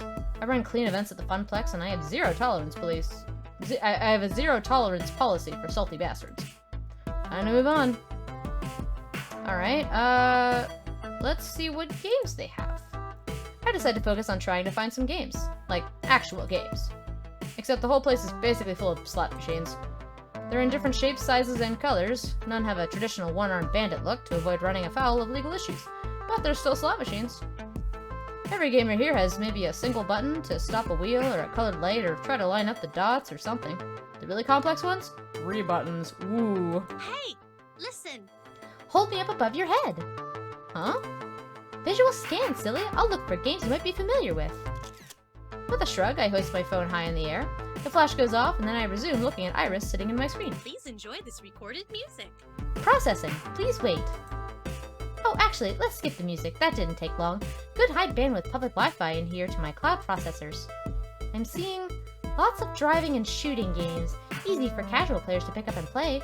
Over in the esports section, there's dancing games and Fist of Discomfort. We've got all those things too, but I'm not seeing any joysticks. Is a game defined by having particular input devices? Well, no, not really. And I know most modern games are touchscreen based and so on, but I don't know. Doesn't feel like an arcade without a stick or two. Oh, I found something. Back of that section over there with the green lighting. Head that way, that way. I weave my way through the crowd, past endless color-cyclic ticket games, past crane games, past light stackers, past games based on popular game shows, and find Mr. Moopy's Magic Maze. Wait, it's only got one button? No joystick at all? Researching. One moment. Curious, I swipe my card to the slot and push the button. And Moopy runs the maze, by himself. or tries to anyway, before running headfirst into a monster and dying. The machine spits out 3 measly tickets and suggests I swipe again for another try. Moopy Super Maze, created in 2000X. A company bought the expired race of the Moopy brand and developed a game of chance with it. Oh, that's so dumb. Well, heck, that's weak. She's so pretty. Or they're so pretty. I love them. A teenager puts her deco playing card in the cabinet and taps me on the shoulder, drawing my attention. What's up? Hey, I'm calling next, guy. Yeah, whatever. Knock yourself out. Thanks. I'm the master of this game, you know? The master. The key is to time when you push the button. You'll avoid the nasties that way. It's not great for tickets, no. Not great, but it's Moopy, so that's cool, yeah? Old school represent. She extends a fist to me, okay, and I awkwardly look at her for a second before I realize I'm supposed to fist bump. I've yet to play a real Mr. Moopy's Magic Maze, the real deal. Always wanted to. You should come down to the Funplex. We've got one. I'm the event coordinator there. I'd be happy to comp you a few tokens. We've also got a high score chaser who can offer tips. Tap phones with me. I'll send you the address. Seriously? Heck yeah! You're cool for an old person. Super cool. Old? I'm barely 10 years older than this kid. But whatever. Oh, big mood. This is how I feel when I'm around the young'uns. We clink phones, exchanging a business card via Bluetooth. You know, my crew used to go to this little old arcade on the other side of town, till Deco's Palace bought it and scrapped all the games. Now it's all kid stuff for kiddies. My hopes for this business meeting now sinking. Old woman Amy! Oh, thank you, Tyrion, sir. So, did he sell off all the classic games? No, he scrapped them, trashed them. Saw leftover smashed up bits of a Miz pack behind the place of a dumpster. Man, this sucks. It's a hecking shame. The way the old man always wants 86's unwanted games, because he doesn't want any competitors getting their hands on them, no sir. She gives me a shrug. I'm gonna give her like a little bit more of a slightly gruff voice. Can't say I like it, but what can you do? That's life. I mumble a thank you, then wander off a bit dazed. So, this is what's become of Moopy, has it? Sorry I had to see this, Percy. I'm plenty offended. Take all the mental leaps of dexterity to escape the maze out of the game as fully, but I'm hardly angry. It'd be silly to be angry at something as trivial as this. I can't purge the real Mr. Moopy from this world, even if he tries. We'll always have it. Well, I'll always have it, seeing as I bought it from you.